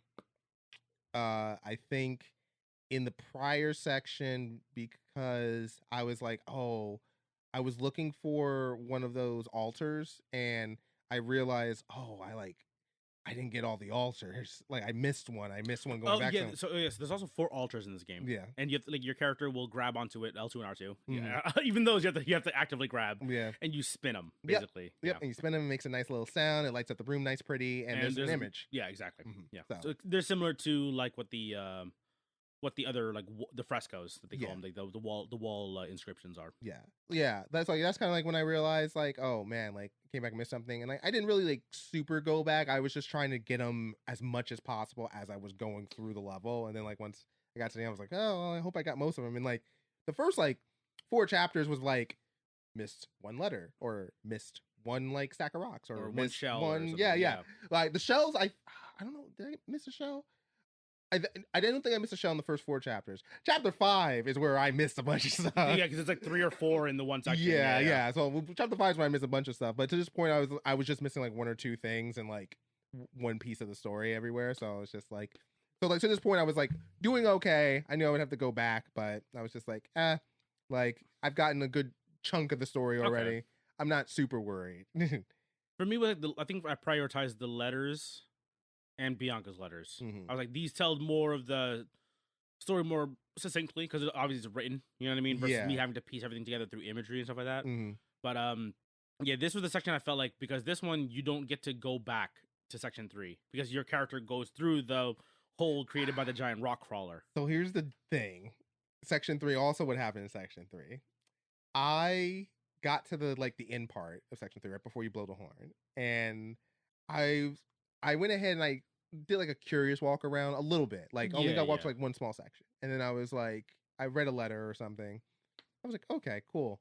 And then I was like, well, I'm going to go ahead and activate this thing, and then I'll come back around to check if there's any more collectibles on this area. Yeah, and then the gamer's worst nightmare of you activate a cutscene, and now you can't go back. Yeah, that was the first, I hope I got everything. And then you hit the pause menu, you're like 1, 2, 3, is this one? Shit. Yep, you get that gamer's worst nightmare when you want to be like, I can just go ahead and move along with the story, and then I'll come back around, and then the game is like, nope, you're done. Yeah. We moving forward. Section 3, before that moment, you can literally climb back to the beginning. From end of 3 on, you are locked in basically to the finishing the game. Yeah, so I was just like, damn it. Yeah.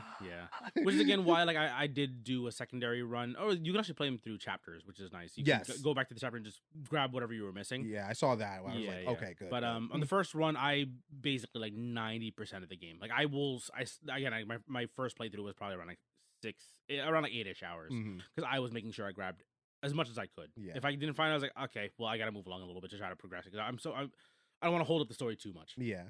Okay. So 3, 4, and then 5, you're kind of locked in. Especially with the zip lines in 4 because you travel in this game. Like you were moving very, very far away from your beginning pace, and the zip lines go one way. Yes. So hopefully you found what you needed before you go there. Yeah. So again, at this point we are now at 18 cairns, 42 letters, 9 shells, 9 frescoes, 3 altars. And how many Bianca's letters? So we're at 10. So we only have the 1 more of Bianca's letters in the next section. So now, chapter 5, Mirage. Game changes. Yeah, very much so. So this one is the new mechanic of wind gusts. Yep. Yes, it does. And it's funny because like when you walk into the area and like you're walking outside and you like the wind is obviously you're greeted whipping with rain. Yeah, for the first time. Yeah, it's storming. It's like storming, and then like you go ahead and you're looking, and you see like the wind chimes that are like the wind direction. Yeah, they're like the flags you see at the airport. Yeah, to show you how far the wind's or even like the top of like a field goal from like football. Yes, and then like I it's funny because I saw that and I was like, huh. I feel like that's like a sign. That's important. Yeah, I feel like that's going to be a sign of something. And yes, it very much is. I think it's one of the coolest mechanics, honestly, in this game. Yes. Oh, yeah. I thought. Oh, absolutely. Like traveling wise, it was so interesting to see. Yes. So you have a little bit of the heat mechanic again, right? Which we experienced in 3. Yes. And where if you are in the wind path of certain sections, your energy drains way faster. So you have to protect yourself by being on a different side of the wall or just traveling quickly and finding cover, basically, while you're climbing. And we one other thing we want to touch upon, they're like in 4, because there are some really long climbs in 4. Yes. You first experience these like little reset points. It's like basically like a built into the wall pitten. Yeah, it's where you can put your carabiner like into like where like you normally start your climbs because they show up when you start your climbs. Like a little in another safety section. spot. Yeah. So now they're in the middle of your climbs because you will run out of rope or stamina or both. Yeah, there's really long sections in 4 specifically. Yeah. So is to make sure really that you don't run out of rope because you will run out of rope and then it will. I have run out of rope while climbing and it will just pull you. It's really annoying because you have to go back all the way to reset everything. So also you mentioned it earlier in this part of the recording and I never expanded. I wanted to. I forgot about it. You said you were worried about falling to your death. There is no dying in this game. This is very much so like. The game, it's not like the game holds your hand. It's like it's just not part of the game. You know what I mean? It's basically like your character's an experienced climber. Like your character will literally fall like hundreds of feet and be perfectly fine. but it's more just incentivized in Okay. the fact that like your character, if you're climbing correctly Mhm. and putting safety points and new pittons and whatever, Mhm. your character should never fall that hard. You know what I mean? Yes, Like yeah. theoretically, Yes. right? Mhm. But I've literally jumped off like a section, like landed on the ground because technically it's a safe spot if I just had rope in the first place. Yeah. And the game treated it as if I had rope the entire time.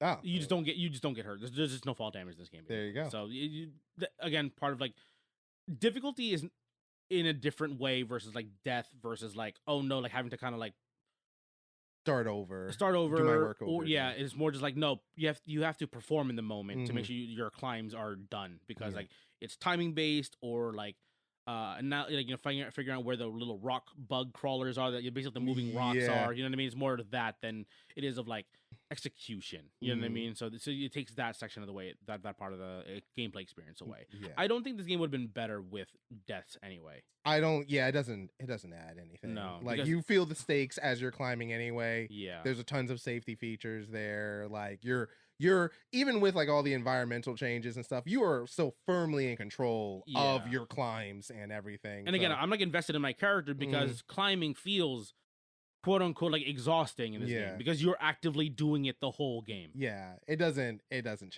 anything. No, for I me. don't think Yeah. I don't think adding a death mechanic would have changed. Like I think it actively would have made the game worse if they did it. Yeah, because then it all got. If you were frustrated, if you were like struggling, this would be a rough game. I think. yeah, like, and depending on where they would put your checkpoint at, then you have to figure out where Oof. checkpoints. are. Yeah, absolutely not. Yeah, Okay. So yes, again, this part now we're again Mirage, wind gusts. There's rain happening now. It's kind of a storm basically, just kind of going on. Here. So now with the climbing this section, the wind will blow either like right to left to right, and down to up basically. Mm-hmm. And when it is blowing left to right or right to left, you can't move obviously in the direction the wind is coming from. So if Yeah. you're trying to swing somewhere, you have to wait for it to die down. Move within that small section and explore there if you need to. This is where I remember like one of the harder ones for me to find showed up, like the little hidden sections were. Yeah. And when you're climbing upwards, your character can jump. So we said before, you can jump to climb up to like a higher handhold here. Now, basically, your jump is basically like doubled or tripled. Yeah. Because the wind is blowing you up from the bottom. Yeah. And it just creates a little bit of like nervousness because it feels like, oh, I have to make sure I make this jump, or it adds that threat of falling, even though obviously we know that it's not there. You know what I mean? Like you'll just have to start over again, but you'll lose a chunk of stamina doing so. Yes. But yeah, in this section, because the wind is blowing, your character's holding on for dear life. A lot of the times, your stamina is draining. So if you don't do your jumps with the wind or travel against the wind intelligently, you will have to just go back down to reset your stamina and then go again. Yep. So that's where this section really slows down or speeds up depending on how good you are in executing within the parameters of this section, within the new mechanics of this area. And here is where we get to kind of the culmination of the rest of the civilization and the expedition force that Bianca was traveling with here, Yes. right? Yes. So at the top, we find this kind of like a base camp, essentially. Yes. Right? There's a bunch of tents there, a couple, like a small desk, a couple, one or two homes built into the wall here, into the rock face, and like our final cairn, our final fresco, and 2 shells, I believe, for this section. Yeah. So again, more images of like the wind chimes, and again, it's just more of like, oh yeah, the weather here is clearly different, so it shows you how they used to live here. Again, with they actually have water in this section technically. It just feels more like, oh, instead of it being desperate, it's more like, oh, it's inclement weather all the time. So that's where the dangers of the people who used to live here kind of are, right? And we read Bianca's letters here, and this is again her combination of the point of like, she's like, yeah, this is a hunt. This is not an expedition. This is not to look for whatever the mist we were looking for, or for the water. If possibly there's more water at the top. And it's like kind of like her not breaking point, but it's like, I don't agree with what these people were trying to do in the first place. You know, because she saw it a little bit before where she found like people were like prepping weapons in the previous section. Yes. Right in one of the letters. Yeah. And like that's when she first was like, oh, I'm not feeling this. And now it's like the morale's really low in her friend group in the first place at this point. Yeah. And she like as we get to this point now, she's like she understands now what they want to do. I think in the back of her head, at least through the letters, Yeah. it feels like she is hoping like there's another solution that doesn't involve them hunting and capturing Whatever. whatever they find and trying to force. Because at this point we don't even know about what they're actually looking for still. Yeah, like it's heavily incentivized if you were reading the poems, because it is like I think like literally the first or second the second fresco where it shows you the giant whale like creature. Yes, yeah, they show, and like they are hunting for the ballast, but like they think in their head they believe like, oh, we'll hunt one, where her group's thinking And we'll bring it hunt back one, with us or something. bring it back with us, So and like bring the water back to to bring us. the water back, and she like it's just like, I don't know if that's gonna work, guys. Yeah. And in the final letter, she like has this like moment of clarity, right? She's like, oh no, these things are like majestic creatures, that what we're doing isn't right. She's fully against the group at this point. Yeah, but she's like kind of paraphrasing here, right? But she's like, these things are like important to this area, and there must have been a reason why they don't come back down, kind of thing, essentially. And she's like, I want to live here essentially along with them. You know what I mean? Yes, it's essentially what it is. Yes, and her partners still continue with their hunt and do not make it. They they did disappear, like, and like never returned. And we don't explicitly know what happened to Bianca here, but we can assume that essentially she stayed here and then lived out the rest of her life here. And then it feels like, oh, we've kind of reached the end of the game at this point. But we realize we still got to climb. Yes, we keep climbing. There's more. And here, after we activate this final beacon, one of the ballasts does fly down because it hears it. So when you blow the horn into the beacons, it does make this giant horn sound, right? We realize now that the horn sound replicates or imitates one of the whale-esque calls that the ballasts make. Yes. And it flies down. It looks like a giant sperm whale, basically. Yeah. Like, it has like the weird kind of like almost angular kind of top of the head. So it basically tells you to climb on, and you get this really cool action sequence. Yeah, so I was there watching the cutscene, and I'm kind of just watching. Yeah, and then I'm glad like my gamer sense like was tickling, because it was like, you never put the controller down. Yeah, okay, I was cool. like, yeah.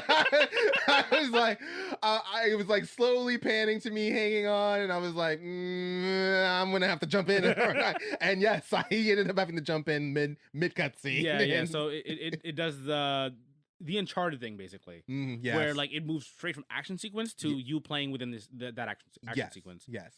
Still awesome, though. Yeah, it's sick. Yeah. So because the ballast is basically flying higher and higher through this thunderstorm, your character is basically being like almost like is riding on the ballast, like grabbing onto like its little like these like basically like sky barnacles. It's kind of weird.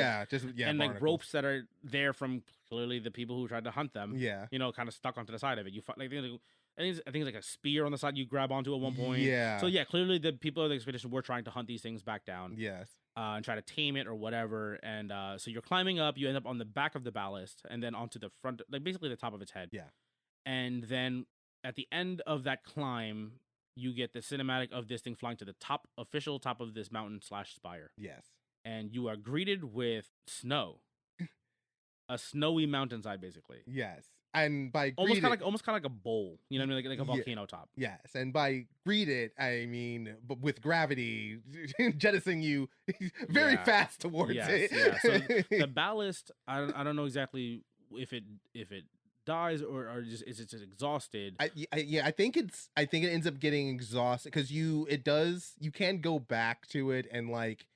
It'll make a sound. But like, it definitely gets tired out from the journey and from the environment. Yeah, because I think the last little spurt towards the top is very much so like treacherous, essentially, for them to exist in. Yeah, and also here's like one of the first moments I actually panicked in this game where little man falls sick, basically, and I was like, I will destroy this goddamn game if anything happens to this little guy.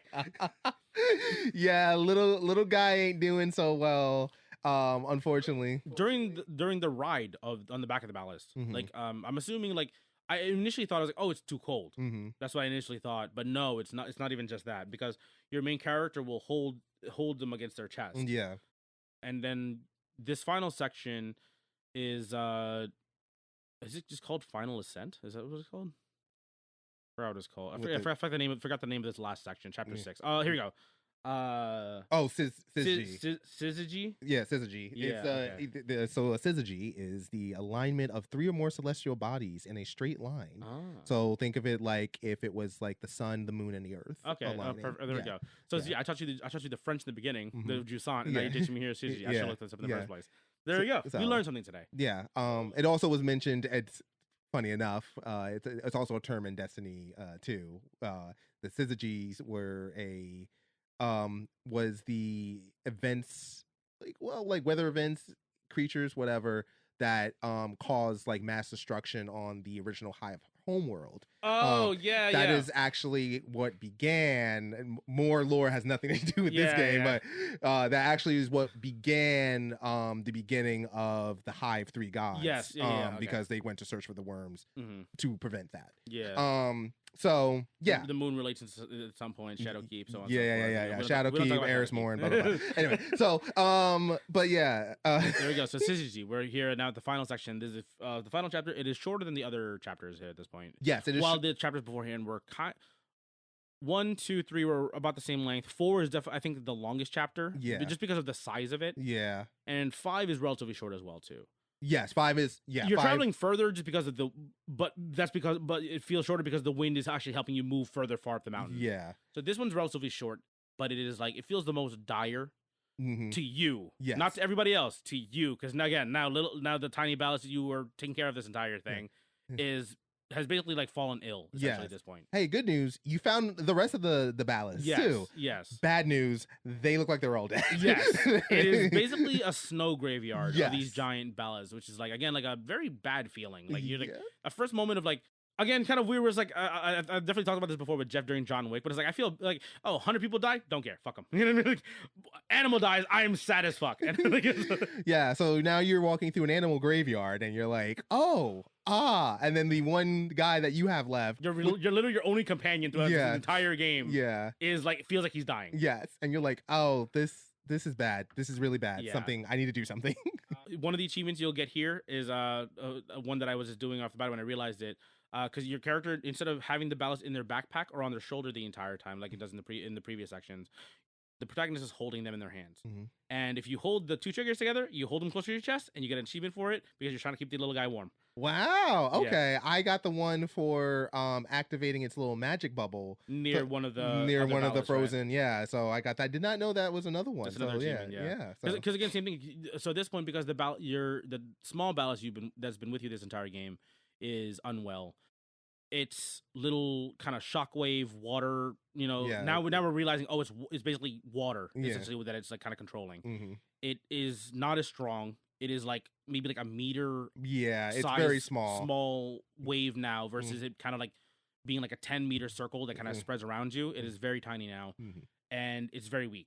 So you can get the achievement to activate the ballast call near one of the other frozen ballasts that are basically just lying in that, like, kind of snowy graveyard, essentially, kind of what it is. We find out later on, spoiler alert, they're not dead, thank God. Oh no, we have to build the suspense. We can't do it. Editing Lakan, cut this out.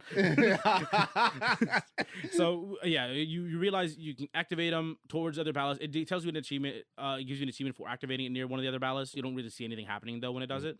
So so now you're climbing.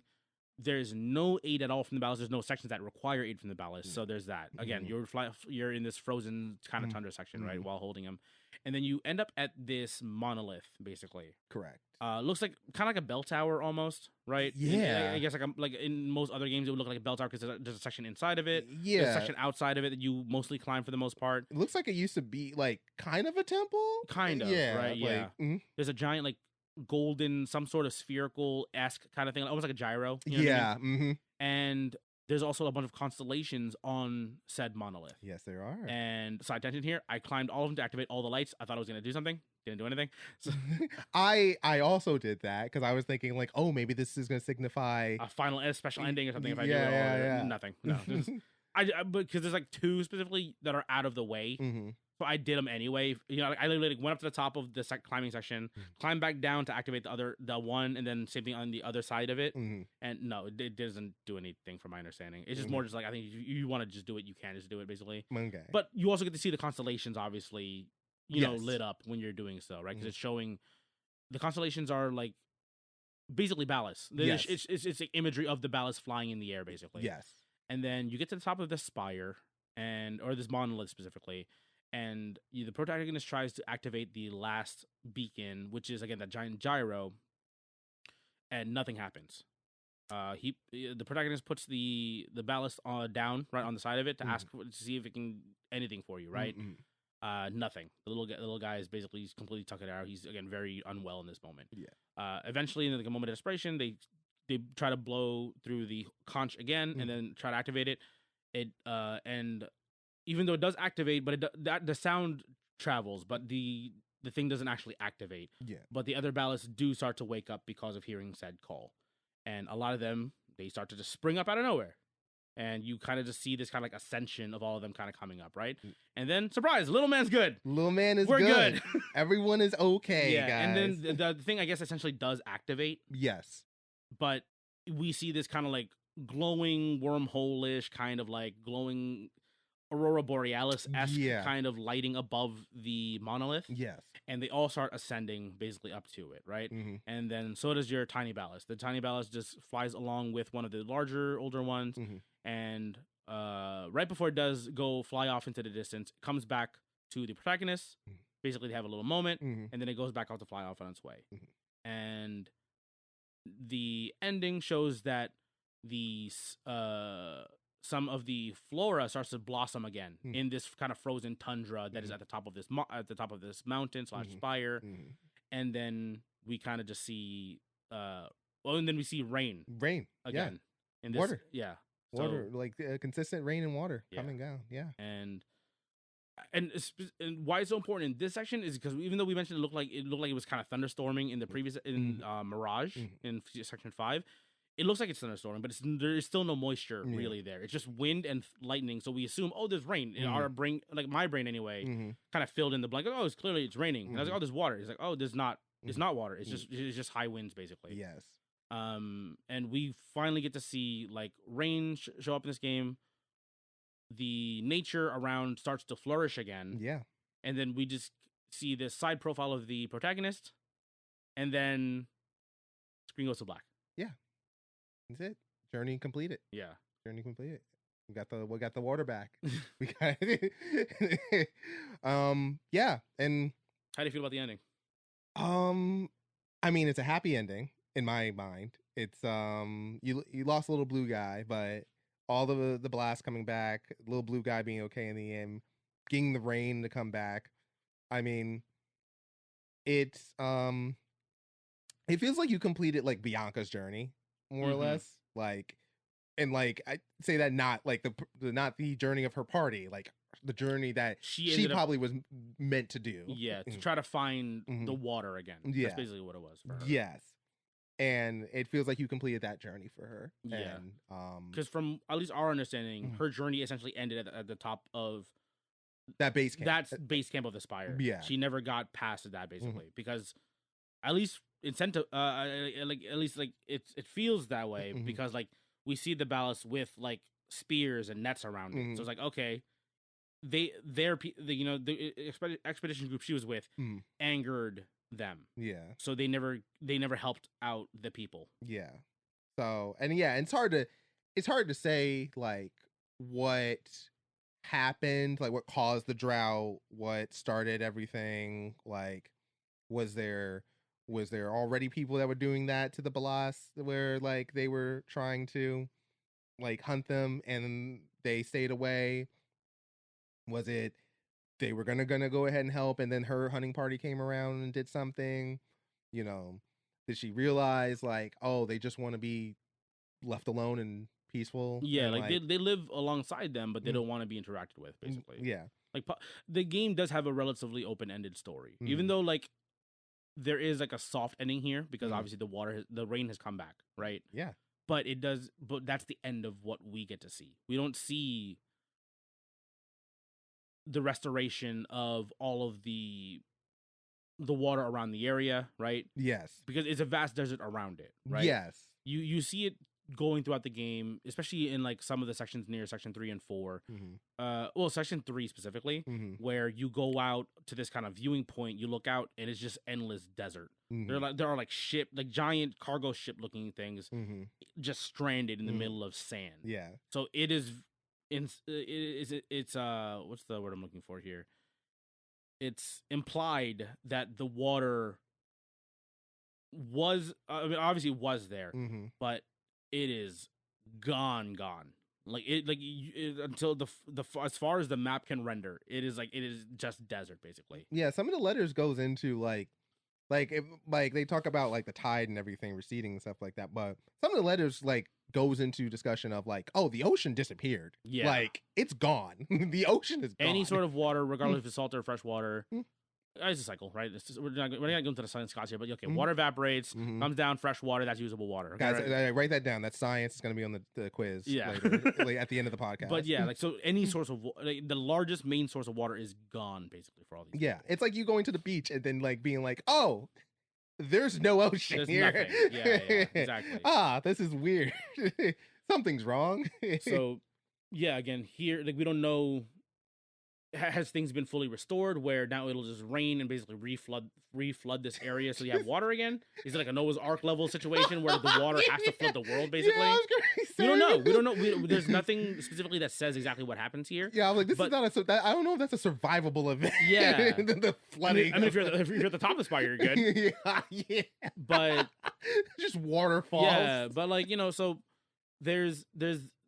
there's a happy ending, at least in the short term, for this. We don't exactly know the repercussions or the possible outcome of the rest of the mountain or the rest of this. We don't know if it's the world or not. You know what I mean? Where the water has receded completely.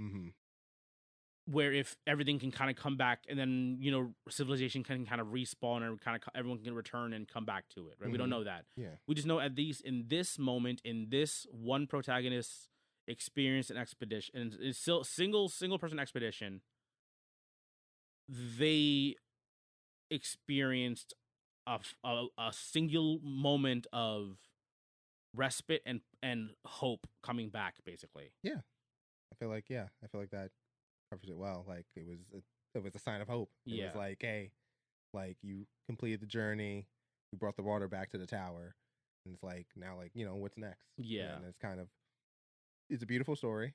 It's like it makes you feel good. It makes you feel like even for like the ballast, like where you assume returned home, like to wherever they were from. Yeah. Because there's imagery in, I think it's like the third or fourth fresco where you see the monolith in the image and them kind of flying around it. Yes. So we don't know if they come from a different world or they just like live above said spire, basically, right? Yeah. We don't know for sure. Again, there's a lot of open-endedness left in the end of this story. Yeah.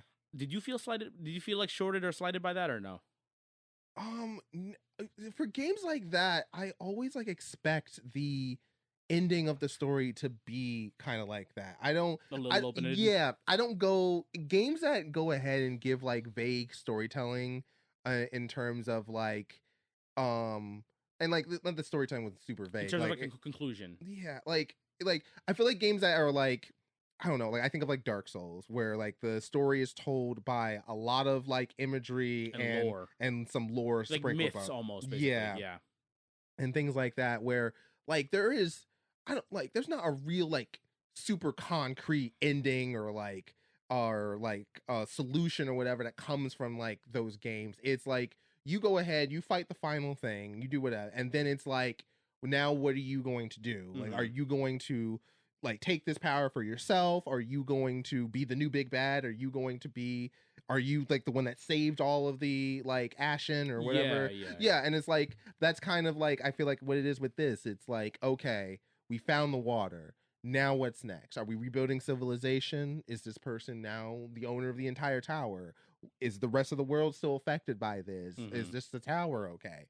Like, things like that. Are people going to come back and migrate back? Is the water going to come back? Yeah, is the water going to come back? Are the ballast going to come back? Or are they just gone? Do they control all of the water? Like, where, like, okay, did they send the water away? We don't know, right? Yeah. So like I think it's like in the sense of being comfortable with the journey that you came there for, you completed, Mm-hmm.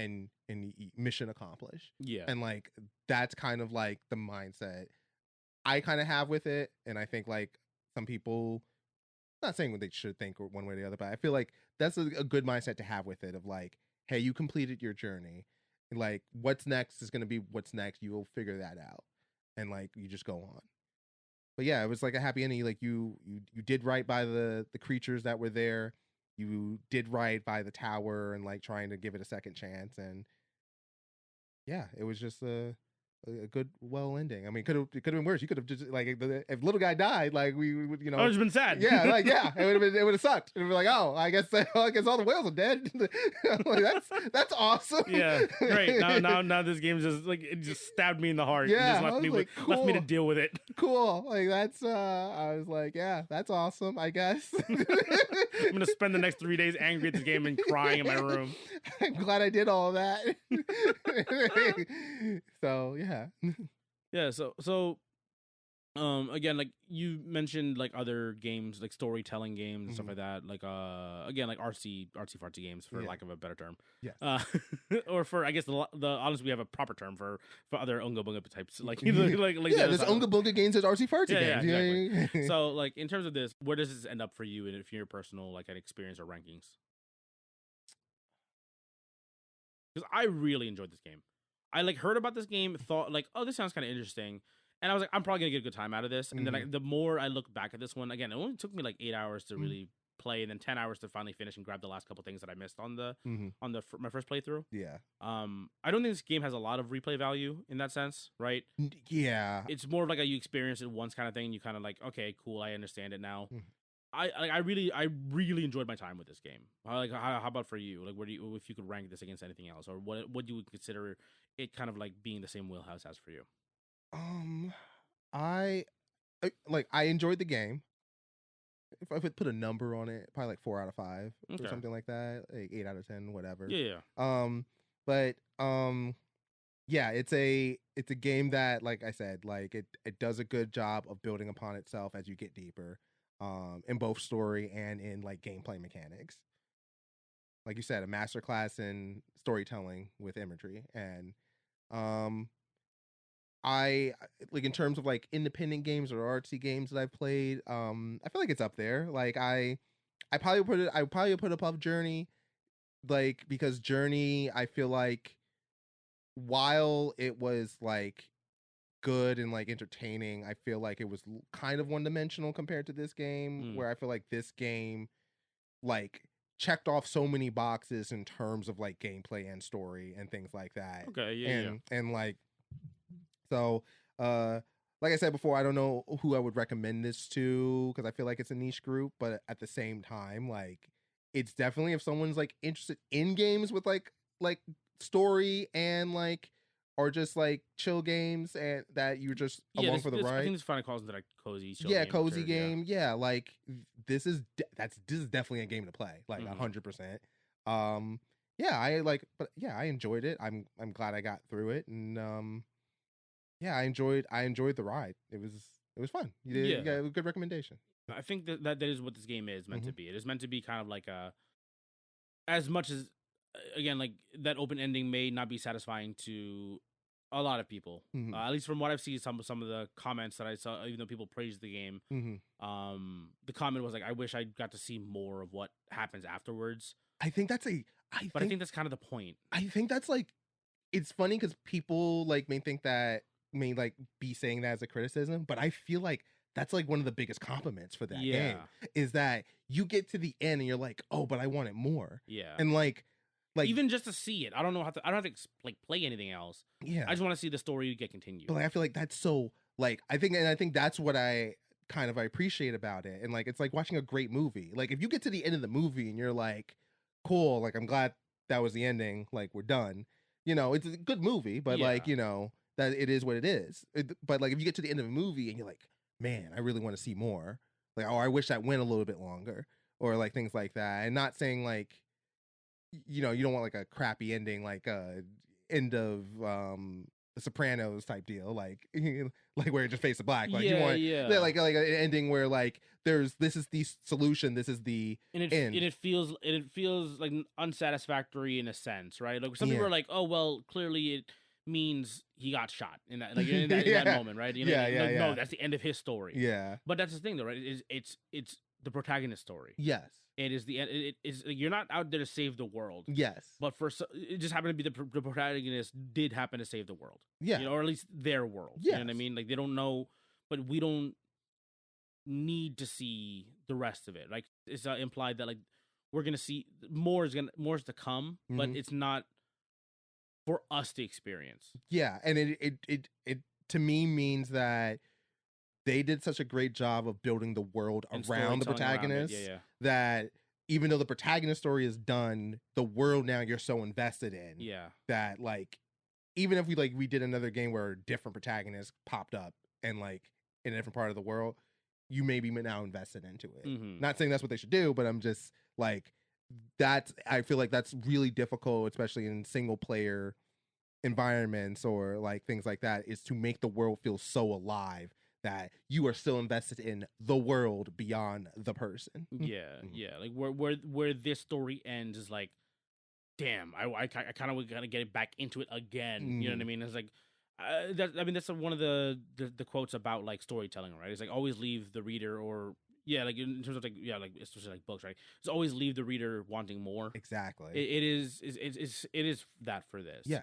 Again, I was fine with the ending. Again, I would have liked to see more, Mhm. but like I'm perfectly fine with it being like this kind of encapsulated single piece of like, again, entertainment, art. I will like gladly put that moniker onto it. This is a piece of art. Oh, you know what absolutely. I mean? Like no, this is it. Experience for what it is. Of course, anything else you want to think of afterwards is on you. Is because obviously everyone's experience with it is going to be a little bit different, right? But it incentivizes you to think about it in your own view, your own world point, try to relate however you want to try to relate to it. Your experience is going to be different from my playthrough. We're going to have obviously very similar beats, right? But it's like however we think about it afterwards is like, oh no, it's very personal at that point. Yeah. And I think that's a part of the reason why you mentioned like at the beginning, like, oh, the main character is like, I don't know, boy or girl, is kind of ambiguous. And I was like, what I think I said a boy in the first half, and then I look back, I was like, oh yeah, I don't think I ever confirmed it was a guy or girl. And then like I was like, what is he talking about? Then I saw the main character, like, oh yeah, no, that's 100% ambiguous. And then, like, and I'm like, I feel like that's intentional. So like for that exact reason, like, oh, I can relate this to myself, their story, how they got through it, the ending, the entire journey. Like I can now internalize it easier. So anything else you want to touch upon here? Anything you really wanted to point out that I may not have like brought up at one point discussion wise? No, I think I think that really covered like pretty much everything. I feel like we went pretty in depth in here for a relatively simple it's a lot. story. I mean, that's what art is. Like, you know, interpretation. A picture's worth 1,000 words, and there's a lot of pictures in this game. So unfortunately, from what I was reading though for this game, is that it was a bit of a financial, not flop, but it performed well under expectations for Don't Nod. But the thing is also, like, Don't Nod, I feel like they just put stuff out and be like, if you want it, good. If you don't, fuck you. And we don't care. You know what I mean? It's like, not like fuck you, but like, you know, I think they tend to put out these like take them or leave them kind of projects. You know what I mean? Like I listed it off before, right? Games developed by them. Remember Me, Life is Strange, Vampire, Life is Strange 2, Tell Me Why, Twin Mirror, Jusant. There's a lot of these games where it's like, they may not perform super well, but a lot of them are received very, very well. Like Life is Strange, obviously, those are big games. Like, those do very well financially, right? Yeah. But from what I saw from Jusant is that it was received extremely well, but did not sell very well. So, I think it's like I look at them like almost like directors, like where they're like, especially like the auteur style directors. Where it's like, okay, one for the public and then one for me, kind of thing. I think this is one of those games where, I mean, obviously no explicit here. I didn't look into interviews or whatever, but it seems like this is a game that they wanted to make, kind of being more of like an art project than anything else. Yeah, it could be like one of those games like what was that game by Ubisoft that It was the game with the green lady and the pig. Oh my gosh. Yeah. I'm looking this up. It's gonna bother me if I don't find it. Yeah. But like that game that like no one cared about when it first came out, and then years later, people were like, "Oh, this game's actually amazing." Yeah. Hold on. Let's see here. Really in a pig. What the hell was this? Yeah, it was like some lady. You remember when that came out? That came out a long time Oh, ago. okay, a long time a ago. At this point. Yeah. Jade from Beyond Good and Evil. Beyond Good and Evil. Yeah, Yes. yeah. That's what it was. Where Yes. like there's a little bit of hype around it Mm-hmm. and some initial very good reception, Yes. but may not be like the biggest spike. But then like people will come back to it and realize, oh yeah, this is very good. Yes. It's funny now because like people talk about Beyond Good and Evil being like, oh, this is a fantastic game. But it's Yeah. like, in the moment, yes, it was received very well. Mm-hmm. It may not have sold as what they expected it initially to, Mm-hmm. but then like the cult fandom came later and and recognized, oh no, this was a very good game. Like even though it was already received very well in the first place. You know what I mean? Yeah. Just not a ton of people talked about it like early on. It was just like, oh, okay, like this is a good game. And then like, then people were like, oh, actually this game's actually amazing. Like, why are more people not into this? Yeah, here we go. Let's see here. Let me just talk about this real quick. Sales. Yeah, Beyond Good and Evil was not a commercial success. Mm-hmm. Saw poor sales. Upon release in 2013, Christmas and holiday season. That's the word. That's wild because it came out during the holidays. Mm-hmm. But I'm sure it's Xbox, so it must have been, like, it probably got competing through a flooded lot of out. shit, yeah. Yeah, retailers quickly reduced the price from up to 80%. Woo. Yeah. It also came on PlayStation, I think, from what it looks like here. Yeah, it came out on PC, PS2, and Xbox, and GameCube. Mm-hmm. And on Xbox 360 and PS3. So it came out on everything, technically, around that time. Mm-hmm. While not a commercial success, nominated for many gaming awards. So yeah, so again, very, very highly received. Unfortunately, it was not like in the moment of like, oh, this is a fantastic game. Mm-hmm. At least by the player base. Yeah. You know? And then eventually the cult fandom came in and realized, oh no, this is very, very good. Yeah. So yeah, I'm assuming this is gonna be like one of those things where it's like you assume people are gonna come back to it kind of later down the line. So Yeah. wait, how do we get here again? No, it was just talking about games that weren't a commercial success, but but like have a. So like I'm thinking like Jusant may have that in a couple years where it's like this game is actually like pretty up there. You should actually at least experience it once, kind of thing. Mm-hmm. Yeah, I think I hope that this kind of doesn't dissuade them from trying to make more games like this. Mm-hmm. I don't think it will because I feel like they're pretty good about like just putting stuff out that they want to do. Yeah. I wish I had more people that we knew would check it out. I mean, to be fair, our friend group, I think our friend group who did have this on, who has a PlayStation Plus, this was free on the console, right? Yes. So hopefully other people did pick it up, and hopefully it's not just gonna end up, not just our friend group, but anybody who has PlayStation Plus will ever like picked it up and just if it's in the library, maybe if they hear this, hey, maybe I'll go check it out. Or if you want to actually pay for it and support the developers, right? Don't Nod. This game's currently on Steam. I'm assuming it's probably the same price for it on PlayStation or Xbox. I'm assuming it's going to be on as well, too. This game is $25. It's a little steep for a 6 to 8 hour experimental game, right? But what's the price of art? The issue is there's a lot of other games that are kind of fighting for your attention here. So unfortunately, price is a factor. A lot of the comments that I do see on like specifically on Steam is that people highly recommend this game when it's on sale. I think I picked this up for like $8 to $12. I think it was when it was on sale. I feel that. I'm like I would easily like $8 to $12. Like if I never played this game, I'd be like, sure, I'll buy it right then and there. If it sits in my library for a little bit, maybe I'll get to it eventually one day when I just feel like playing it. Right? I think 25 is a little steep if I like without having played it. Yeah. And I'm like, what is this game? It feels more like a game. Like if I see it, I'm like, I'll wait for it to be on sale. There are a ton of there is a category of games out there, and this is with that price. Like this is one of them where it's a game where it's a good game, and it's just the price tag doesn't necessarily justify it per se. Mm-hmm. And it's like if it was a little bit less, you would be like, okay, now we can start I think like talking. a wider audience would be Yeah. more Like, willing to take the shot on this. Yeah, one. like we can start talking about it and we can like look at that and whatever. Because like there's plenty of games like in my life that are like, oh, it was like $60, and I'm like, I think this game is gonna be good. I don't know if it's $60 out of my pocket. Good. And then there's certain games which are like $20, and I'm like, this is a masterpiece, 10 out of 10. Yeah. And then of course there's other games where like, oh, this is $60. masterpiece, 10 out of 10. You know what I mean? Yeah. So there's obviously a wide swath of like prices, and again, it's like, what are you willing to pay for? But I Yeah. think this game, because it is not currently within that like really popular, it's not gonna be within like the what's the word I'm looking for here? Vision of like of a wide video game player base. It's not going to be in like the public eye, or like in the public focus as much as like other games right now. It would not shock me to see this game like pop up in like mainstream pop culture in a couple years as like, oh, like you really need just to try check it this out. down. Yeah, exactly. Okay. I think that it respects your time very much so, though. Yes. There's not a lot of like fat around this game. It is like every part of this game is like you are actively experiencing it, and they're not putting any real filler into this. No. So- Every beat, every movement forward moves the story forward, and you're not killing time at all. You are Actively participating. Yeah. Thank you again for checking this one out. Absolutely. I think lucky you got sick, so you had an extra day to kind of slam through this game a little bit. Oh yeah, luckily, yeah. I just almost died. Yeah, sorry. You're fine. You lived, didn't you? Yeah, but did you die? So you were fine.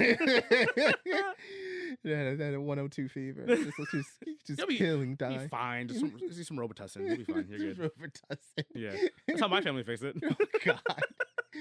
And that turned out perfectly okay. Yeah, how many meniscus do you have? Menisci? I drank enough Robitussin to fix them, so it's fine. Okay, cool. All right.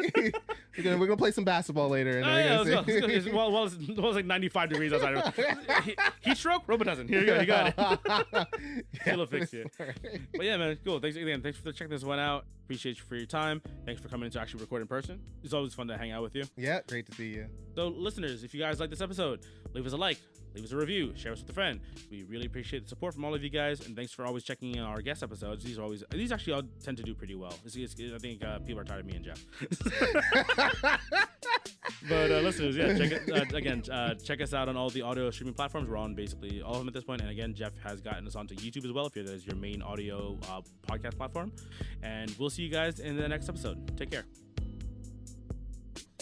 Say goodbye, John. No. Fuck you. Goodbye.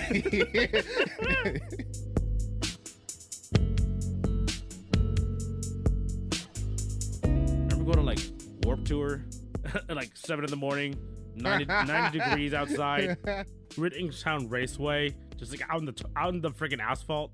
Not a sip of water all day. We were fine. I think you're describing like basically the equivalent of torture outside of like the music. Yeah. And like you're like, remember how good those times were? Yeah, we used to just do it. Just suffer for the whole day. It was great.